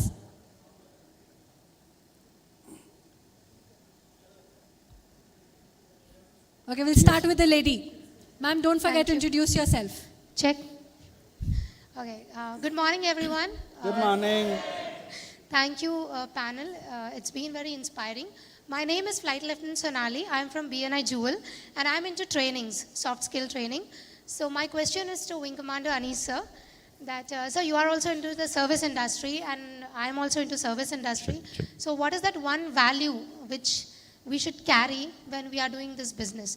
Because it's not only for money, I believe, because I genuinely believe in creating the change and also working towards the development. Yeah, I Thank think we had something, so customer centricity, I mean, people talk a lot about that, customer centricity. You keep asking yourself, is this guy a fan? Right? Is he your fan or not? We keep asking that questions again and again. In fact, we don't have an operation, at MyGate, we didn't have an ops department. We used to call it customer delight and growth. Right? Wow. So, if you're in the service industry, customer centricity, the customer has to be your raving fan. You cannot afford a 7 out of a 10. It has to be a 9.5 out of a 10. Wow. Right? Wow. So customer centricity is the most 9 important. Thank you so much, sir. Wow, customer centric. Can we have the next question, Vinay? Yes, don't forget to introduce yourself, please. Hi. Thank you. Thank you, panel. It was really. Run it a little loud. Thank you, panel. It was really interesting today. One of the big questions that I have, with Amrit, is what are some of the biggest challenges that startups and MSMEs are facing today, especially in post-pandemic world, and how they can navigate them? Who's the question You for? didn't introduce yourself, and please tell who the question is for Who's and the repeat the question for? question. It's for Who is the question for? yeah. I said for Venugopal. Venugopal, sir. Yeah. Okay. Okay. Venugopal, sir, the question is for you. Can you repeat the question? So, what are some of the biggest challenges that startups and MSMEs are facing today, especially in post-pandemic world, and how can they navigate them? Biggest hurdle startups are facing today, sir, in Because MSME. because of the pandemic, post-pandemic. Challenges, startups ki em challenges అవుతున్నాయి ఇప్పుడు? అంటే యాక్చువల్గా ఈ industries పెట్టుకోవటానికి అంటారా ఏమంటారు ఒకసారి మళ్ళీ challenges అండి, ఇప్పుడు కొత్త కొత్త కంపెనీస్ వస్తున్నాయి కదండి. అవును. Challenges, what are the challenges వాళ్ళకి పెరగాలని ఛాలెంజెస్ ఏమో? కోవిడ్ తర్వాత I'm sorry for my Telugu. I can speak. Covid తర్వాత స్టార్టప్స్ ఎస్ఎంఈస్కి ఎలాంటి ఛాలెంజెస్ వస్తున్నాయండి? మీరు ఏదైనా అబ్జర్వ్ చేశారా? యాక్చువల్గా ఇక్కడ మనం చేసేది ఏంటంటే సార్, యాక్చువల్గా 1 lakh to 50 lakhs వరకు వితౌట్ సెక్యూరిటీలో ఇండస్ట్రీస్కి లోన్లు ప్రొవైడ్ చేస్తున్నాం. దీని ద్వారా ఏమవుతుందంటే కొంచెం స్టార్టప్ కంపెనీలు ఎక్కువగా మూవ్ అవడానికి అవకాశం ఉంటుంది. ఈ కొత్త ఐడియాతో, ఏదైనా కొత్త ఐడియాతో మీరు వస్తే దాన్ని ఇంప్లిమెంట్ చేయడానికి మేము డెఫినెట్లీ సహకరిస్తాం. If you have an innovative idea, MSME provides funds for the same. That's what Thank Sir you. has to say. Yes. Can we have the third question, Hassan? Anish, I saw the army guy in you.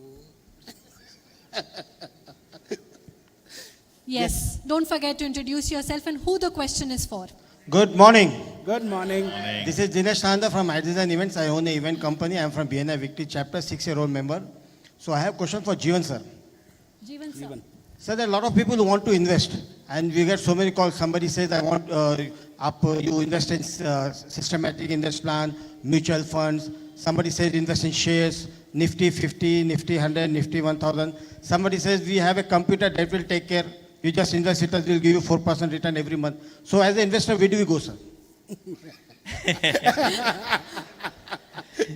He got So- the right nerve. From the frying pan into the fire directly. So I was sitting next to me is a long-term investor. Okay, so he just shared with me his portfolio and his philosophy. So generally we do awareness campaigns for investors, and generally first thing that we say is don't believe in tips, right? First. Second, please observe what is happening in and around you. Okay, look at what your child or your family is into. So your son asks for a bike of a specific kind. So that's where you should do investment, right? Because you know that's where you're going. And the last tip that for investing is that you should invest in as many stocks as you would recollect first thing when you get up in the morning. So not more than 10 to 12. If you're a first time investor, please try out the mutual fund. You can start as small as 50 rupees to the systematic investment plan. Stick with the index funds. That gives you the best efficiency as far as your investment is concerned. Let the mutual fund, AMC manager, professionals manage the fund for you. It's very difficult. Investing is not a part-time job. You have to be alert, and you need to dedicate yourself to whatever investments you're making. So that's some kind of philosophy on what you should do for investing. Amazing.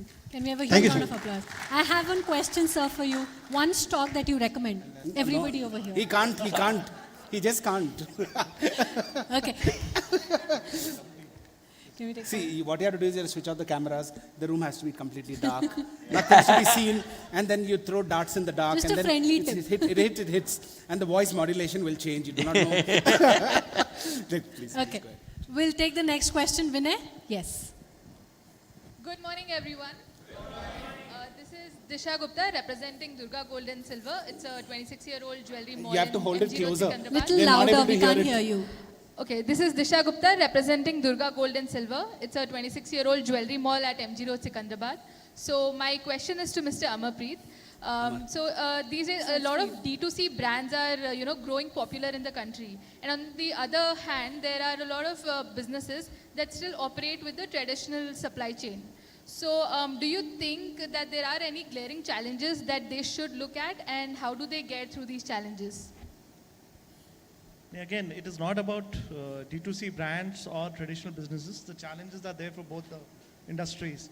But what are you looking at in terms of challenges? Is it the operation challenges? Is it the marketing challenges? That you need to zero down upon. And you need to address that. That's the only thing. Because the thing is, without addressing the challenges, there will be no scale.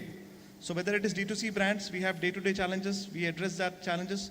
And whether it is a traditional company, they have their own challenges. So you need to understand how do we break down and how do we solve it. Thank you. Can we have a huge round of applause, please? Big round. Okay, coming to Hassan. Can we have the next question, please? Good morning, BNI. Good morning.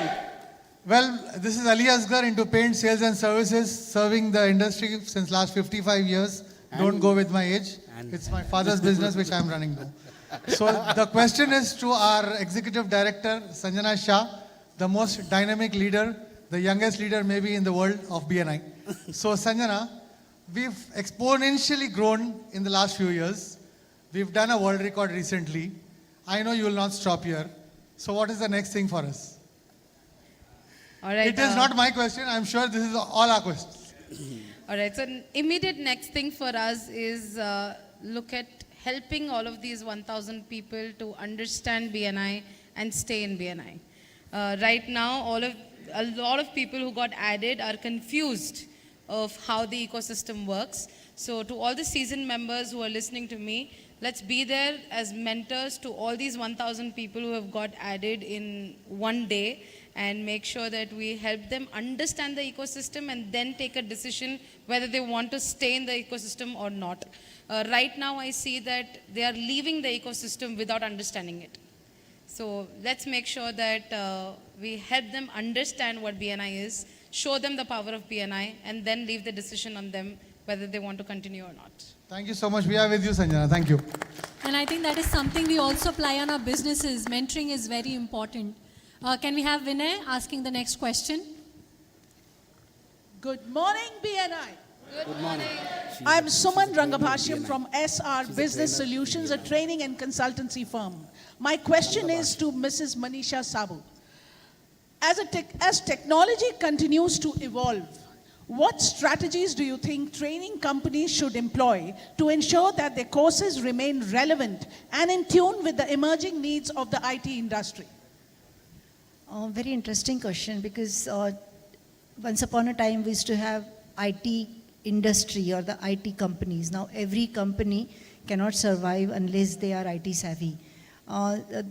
So the strategy or something that everybody needs to do essentially is to understand what is coming in new on the technology front and adopt it quickly, so that you are ahead of the curve and you are ahead of your competitors. It gives you a competitive edge. That is what you will have to look at. I'm sure that all of you do it. Do I understand you right that it should be related to the skill, that is IT skill or management skill? What would your recommendation be? Sorry, I didn't. IT skill or Management skill. Or management. General management skills. Training has to be- Cross-functional alignment, team building, things like that. It depends on what is the career path or what is your future that you're building. If you want to be in the managerial role, then you have to be. If you want to be in the technical architect or technical consultant, then you need to focus on technology more. But even to tell you the reality, today even a manager in IT cannot just talk general management about staffing and all. Client expects us to talk about technology. So everybody in IT industry has to talk technology for sure. But more focus, more strength, of course, architects. Thank you. A Thank huge round of applause for me. Members, please restrict yourself to one question, please. Hassan? Good morning, BNI. Good morning. My name is Sangeeta Segu and I represent my company Synergy Farmlands and Farmhouses. Na question Venugopal sir garki. Sir, women entrepreneurs gaani, women startup gaani, వీళ్ళు బిజినెస్లోకి రావటమే ఒక ఎత్తు అయితే అన్ని అడ్డంకులను తొలగించుకుంటూ business start చేయటం, తర్వాత దీనికి వర్కింగ్ క్యాపిటల్ కోసం ట్రై చేయాలి అంటే దానికి ఒక కోలాటరల్ అని, లేకపోతే గ్యారెంటర్స్ అని, బ్యాంక్ ప్రొసీజర్స్ అని చాలా లెందీ ప్రాసెసెస్ ఉంటాయి కదా. ఈ విమెన్ అనేవాళ్ళు కొత్తగా స్టార్టప్ పెట్టిన వాళ్ళు చాలా గాబరా అయిపోతారు. వీళ్ళకి ప్రత్యేకించి ఏమైనా పథకాలు కానీ స్కీమ్స్ కానీ వీళ్ళని ఎంకరేజ్ చేస్తూ చిన్న షార్ట్కట్లో వాళ్ళకి లోన్ అందేటట్టు, మినిమం అమౌంట్ లోన్ అందేటట్టు, తర్వాత టాప్అప్ తర్వాత అట్లా ఏదైనా పథకాలు కానీ అట్లా ఏమైనా ఉన్నాయా ఉమెన్ ఆంట్రప్రెనర్స్ ఎంకరేజ్ చేయడానికి? I should keep timer for questions Okay, also. ఇది యాక్చువల్గా ఉమెన్ ఎంపవర్మెంట్ని ముఖ్య ఉద్దేశం యాక్చువల్గా విలేజ్లో ఉన్న లేడీస్ని, అంటే మహిళలు ఖాళీగా ఉంటారు కదా, వాళ్లకు ఒక స్వయం ఉపాధి కల్పించాలి. అయితే యూనిట్లు పెట్టిస్తాం. ఆ యూనిట్లు కూడా వితౌట్ సెక్యూరిటీ. యాక్చువల్గా ఇందాక కూడా చెప్పాను మీకు, జనరల్గా ఏం జరుగుతుందంటే బ్యాంకుకి వెళ్ళగానే వాళ్ళు సెక్యూరిటీ అడుగుతారు. సెక్యూరిటీ లేకపోవడం వల్ల చాలామంది కూడా ఈ దీనిలోకి రాలేకపోతున్నారు. సో మేము వితౌట్ సెక్యూరిటీలో అప్ టు 50 lakhs వరకు మిషనరీ రా మెటీరియల్. అంటే యాక్చువల్గా ఏం జరుగుతుందంటే లోన్ అనేసరికి అంటే మనం ఇప్పుడు విలేజ్లో మీకు తెలిసిన విషయం, ఒక 10 లక్షలకు లోన్ పెట్టుకుంటారు. ఈ లోన్ పెట్టుకుని ఆ అమౌంట్ రాగానే ఏదైతే ఆ ఇండస్ట్రీ అదే వాళ్ళు పెట్టాలనుకున్నారు యూనిట్, ఆ యూనిట్ పెట్టకుండా ఈ 10 లక్షల రూపాయలు తీసేసుకుని వాళ్ళు వాడుకుంటారు. ఆ పర్పస్ సాల్వ్ అవ్వట్లేదు. సో దాని గురించి మేము ఏం చేసామంటే ఓన్లీ మిషనరీ రా మెటీరియల్ ఇది ఏర్పాటు చేసామనుకోండి, వాటిని అమ్ముకోవడానికి ఉండదు, ఏముండదు. కరెక్ట్గా వాళ్ళు చెయ్యాలి అనే ఇంటెన్షన్ ఉన్న వాళ్ళు మాత్రమే దీనిలోకి వస్తారు. సో ఇక్కడ ఎక్కడ సెక్యూరిటీ ప్రాబ్లం లేదు కాబట్టి మహిళలు ముందు రావడానికి చాలా అవకాశం ఉంది. So if you go to a bank, they will ask you for a collateral, but when you come to MSME for machinery and raw material, you get up to 50 lakhs of unsecured loans. Can we have a huge round of applause for them? I'm going to be taking last 2 questions. Can I have one from this side? Yes. Good morning, BNI. I welcome all the panelists. It was a great show from you all. So my question too is Jeevan sir. Sir, as already Aditya sir has asked you about this SME platform listing where the private limited companies who have the other source of raising the funds is through a public funding where the regulators have already framed their rules, regulations. And my question towards you is how does the SEBI act as a protective? It is already a regulator where they frame rules and regulations to safeguard the stakeholders as well as the companies for the stock exchanges. How does it act as a protective nature to safeguard the stakeholders again? Thank you for the question. So I'll just come to the preamble of SEBI. Preamble is like the constitution statement for SEBI.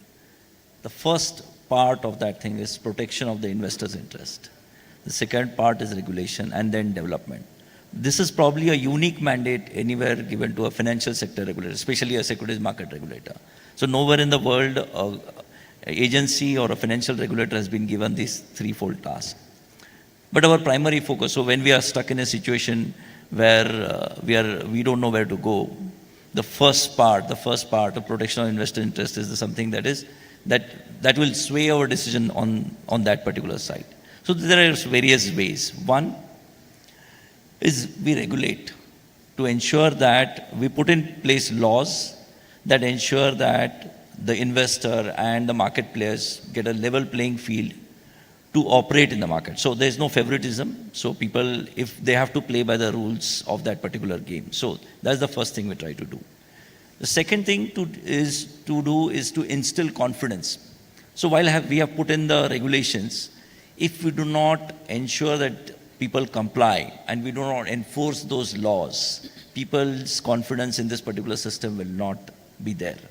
So second important part of protection is to ensure that we implement the laws that we say, we enforce the laws.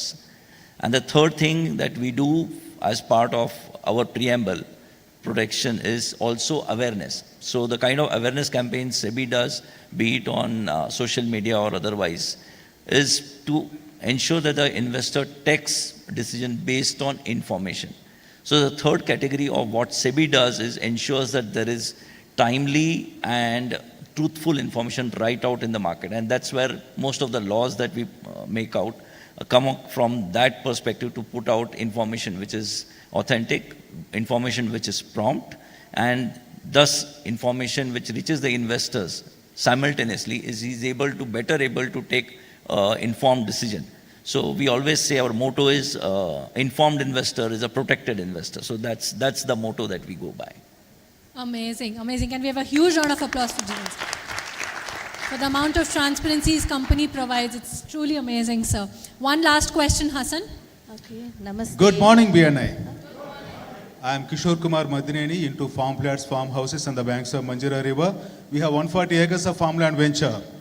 Okay, my question to both, I think it's a joint venture to both Manisha Sabu and Anish Garu. See, post-COVID, now people are having lots of mental issues. And most of the entrepreneurs require maybe 50% of attitude and 50% of attitude. Now, attitude is connected with personality. Now, even our Patanjali sir said, many of them fail, 90 of them fail because of 50% of the personality issues and so on. What are the parameters that are being taken to stabilize these people to be successful, the so-called entrepreneurs? Thank you. Yeah, emotional stability.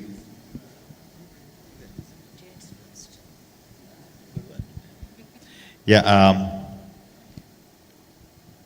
COVID definitely has had a psychological impact on both, and it's impacted in multiple ways to startups, right? One is definitely there's a lot of business impact which has happened for startups. Most startup founders actually put a lot online when they bootstrap their startups in the initial stage, when they invest themselves, right? The timing has been horrible for them at that point of time, and many of them end up losing a lot of their savings when they put in, right? So most of those, if you trace it back to the first principles, most of that trauma is because of the, one is the sheer loss of the money that they have seen. And second is that how are they going to recover from it, right? And second is a loss that, psychological loss, saying that, okay, if maybe I'm at the wrong time, at the wrong place, and you know, what is going on with me and sort of stuff, right? So what we did for most of these startups is that, of course, I was not a part of the ecosystem then. We were a startup ourselves. We coped a lot during COVID itself, right? With saying that thankfully we were 4 or 5 founding team members who now supported each other, saying that how do we make the best of a solution? And in a certain sense, right, we were positively affected by COVID. Right? Wow. We were not COVID positive. Positively affected by COVID. Positively affected by COVID. But there were not other founders who were as lucky, right? So what we did was we came out with, in fact, I was just talking to them that we came out with certain options, mostly revenue-based options, right? Which means that today, somebody was asking the question again, right? Today your balance sheet is looked as your asset against which you get loans. It is looked at your collateral. So we went back and saying, okay, how can your revenue be looked as an asset to be able to, if I can service my loan through my revenue and I have a very strong revenue pipeline, right? Can I get loans against that, right? You'll be surprised that a lot of banks are moving in that direction. A lot of startup founders and entrepreneurs also are moving in that direction because today the startup ecosystem का syllabus बदल गया है, right? पहले people used to see that, you know, story पे पैसा मिलता था. Abhi, if you don't have profitability or if there's no road for profitability, then, like I said, right, we have 3 examples of IPOs. I won't take the names, right? But उन्होंने Series E वालों क्या story बदल दिया, Series E वाले ने D का D, C, B सब. So the initial investment ही अगर आपका profitable business model नहीं है, तो आपको पैसा नहीं मिलेगा, right? So as a corollary today, startup founders are saying that if I have a sustainable business model which is doing 20-30% net off, अगर gross मेरा 60 है, right? तो मैं why should I dilute, right? Why should I give away my equity to pick up funds from the market? Right? So they are looking for other options to other non-dilutive options to pick up funding from the options, right? So these are some of the options that we provided for them at that particular level from the financial perspective. From the psychological perspective, we married them up with a lot of startups who are providing mental health solutions. There were startups who are putting on mental health professionals on a platform, for example, right? We redirected them towards platform, so basically they ended up getting a lot of clients, and these guys ended up getting a lot of and getting a lot of benefit out of those. So startups, we leverage startups to benefit startups. We leverage the ecosystem to benefit the ecosystems out of it, right? So I think these are some of the initiatives that we took to help out startups to get out of this period. I would say in situation like COVID or like today morning I was listening into podcast, it was a Wall Street Journal podcast where they're talking about how an organization in war-infected area, how do they survive, how do they manage? And it was quite an interesting, and that's why I felt that it's not just about COVID, it could be anything else that can impact the business. And any difficult situation that we have, the main thing which matters is our ability to convert the problem into an opportunity. Like he said that, okay, in COVID times, there were certain businesses which were doing amazing. So can you do that business? Can you very quickly morph your business into something which is relevant in the scenario? That is what will decide how things can change. But of course, it requires lots of grit and lots of huge confidence in yourself that कैसे भी गिरे तो पाँव पे खड़े हो जाएंगे. That confidence is needed. Amazing. A huge round of applause for both of them, please. A moment of crisis is a moment of business. I will take one last question, and Vinay, one last question. Yes, Namaste ma'am. everyone in the room. My question is directed to Mr. Amarjit, or maybe I should call Mr. Neemans. My name is Bharti. I have an offshore Australian campus here in Hyderabad. It's an international educational forum, and I'm a member of BNI Mantra chapter. So my question is, since there is SEBI, which is already into CSR, corporate social responsibility, and since there is Infosys, which is already into corporate social responsibility, before that word was coined, Infosys has started that social responsibility, and you have taken up this environment-friendly shoes for the reason of social responsibility. All of you are in one forum. I thought maybe yours are costing more, you were telling, than the other, let's say, regular manufacturing. Maybe some of the corporate social responsibility funds can be utilized in your environmental friendly things, not only for shoes. Maybe you have plans. Do you have any plans to go into clothing? Because mostly clothing also is going to most of polyester and all that. So is there a plan for going into garment industry? And this forum, since all of you are here, is there a direction taking off where environment and corporate social responsibility will correlate with each other? All right, I'll cut this question in two parts. The first part, what you mentioned, is about corporate social responsibility. Yes, our brand focuses on corporate social responsibility. So what we do is, we pitch corporates to have our shoes with their logos. So whereas in the last 2 years, we have worked with the likes of Google, Deloitte, EY, to give them their corporate social responsibilities by making our shoes. That means we did almost around 30 to 40,000 pairs for each of these corporates. And this is just as a pilot. So hopefully in the years to come, where all the corporates, I'm sure she can help me out in Infosys as well, where probably we can crack there. So almost 1 lakh pairs in these 3 corporates were sold under the corporate social responsibilities umbrella. With the next question is, are we getting into a apparel phase or not? Now our business plan is that we become a lifestyle brand rather than being just a footwear brand. So what we have done is, this year we just did a launch of, or I can say a soft launch of, launching t-shirts on our website, which is again made up of organic cotton. We can also use recycled plastic bottles to make that t-shirts. Then similarly, merino wool t-shirts made from wood. So that is also there. So that is also in the pipeline. So hopefully, we will become in the years to come a lifestyle brand with all sustainable products. And I think most important key to this is not fall for fast fashion. I think that's the most important key to all this. Okay, so I know we all have a lot more questions. I can see, faces and hands raises, but I'm so sorry. I think we timed up with the question and answer, and they have really had a lot of patience to answer all our questions. So can we have a huge round of applause for all of them, please?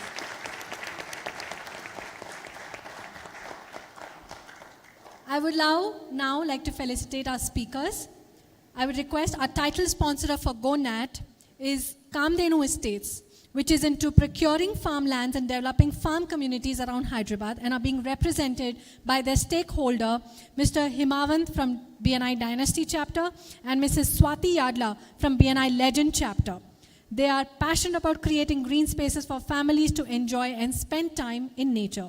We request you both to kindly come to the dais and felicitate our distinguished speakers and our moderator.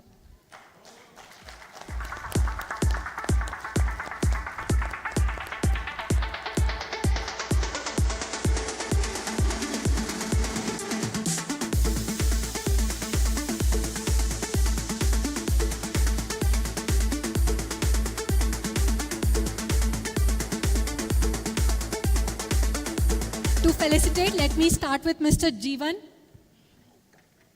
Thank you so much, sir. Thank you so much for your time. It's a great pleasure having you us here.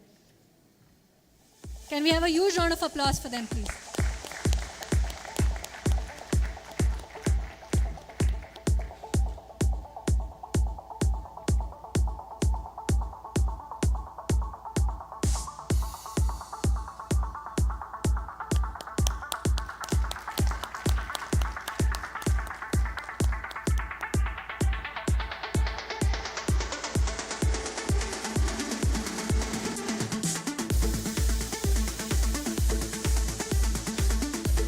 We would like to thank Wing Commander Mr. A. Anish to come forward, please.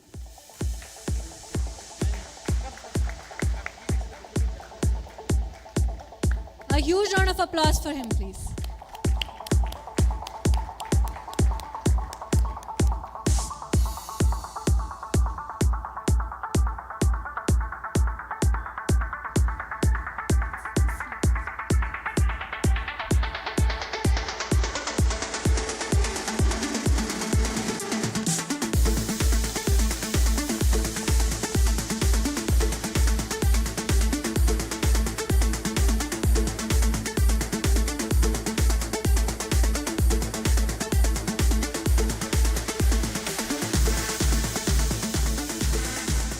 Our sincere gratitude for Mrs. Manisha Sabu.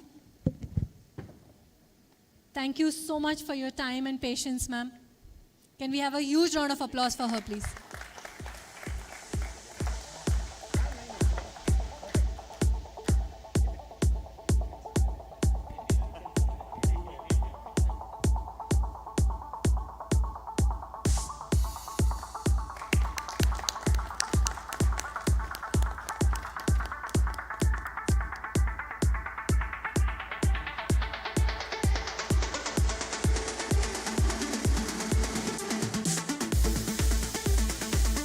I would like to thank Mr. Amarpreet, sir. Thank you so much for giving us your time today, sir.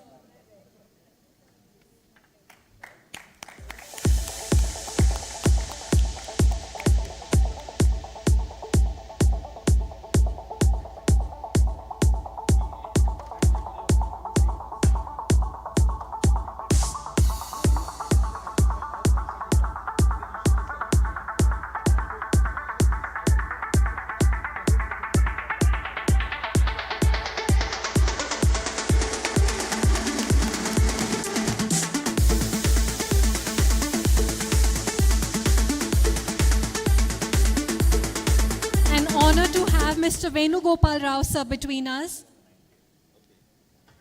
Can we have a huge round of applause for him, please?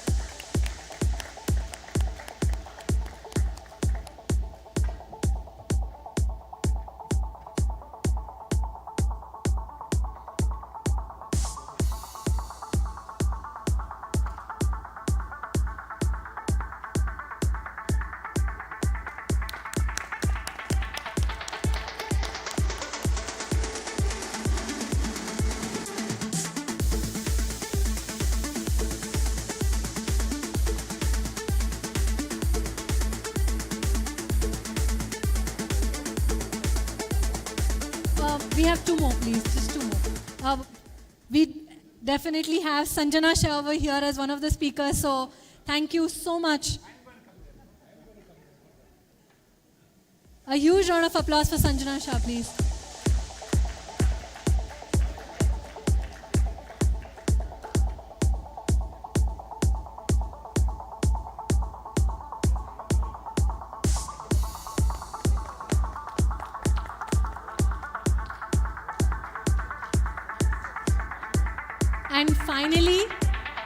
for our moderator today, Mr. Aditya Deendayal.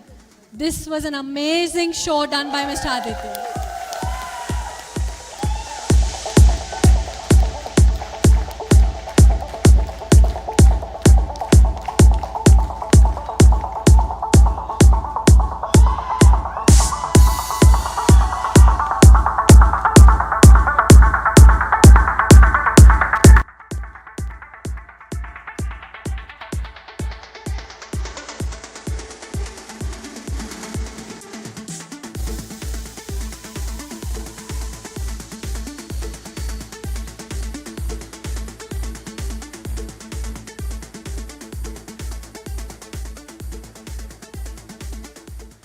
I would request all the sponsors to please come on the dais for one photograph.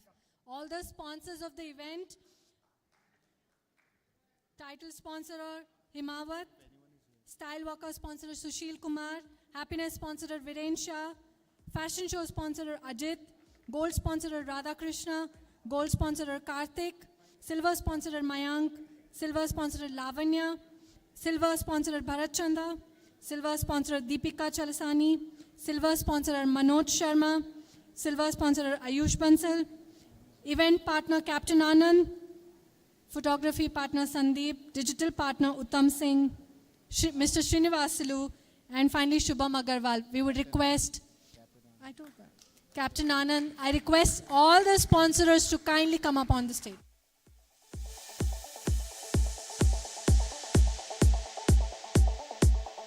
The outdoor media partner, Mr. Prasad Dasari, can I request you also to join us on the stage, please?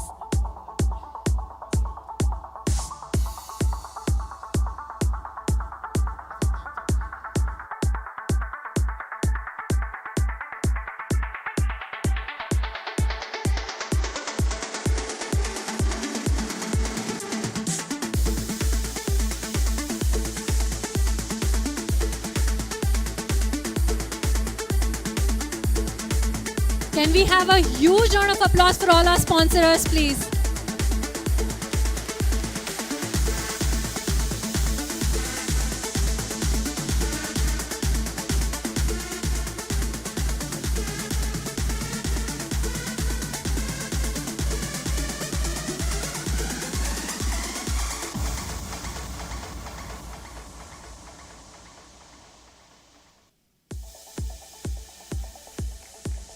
Thank you so much. I would like to thank the audience today. You guys were truly amazing. Can we have a huge round of applause for the audience today? I thank our volunteers today and Ms. Rupa and Ms. Sonali as well to help us with the mementos. Thank you, Sumit, for being such a great co-host. And Aditya, thank you for the opportunity that you've given me today. Thank you so much for all the volunteers here today. I would like to request Mr. Satish to kindly come forward and give the thank you note.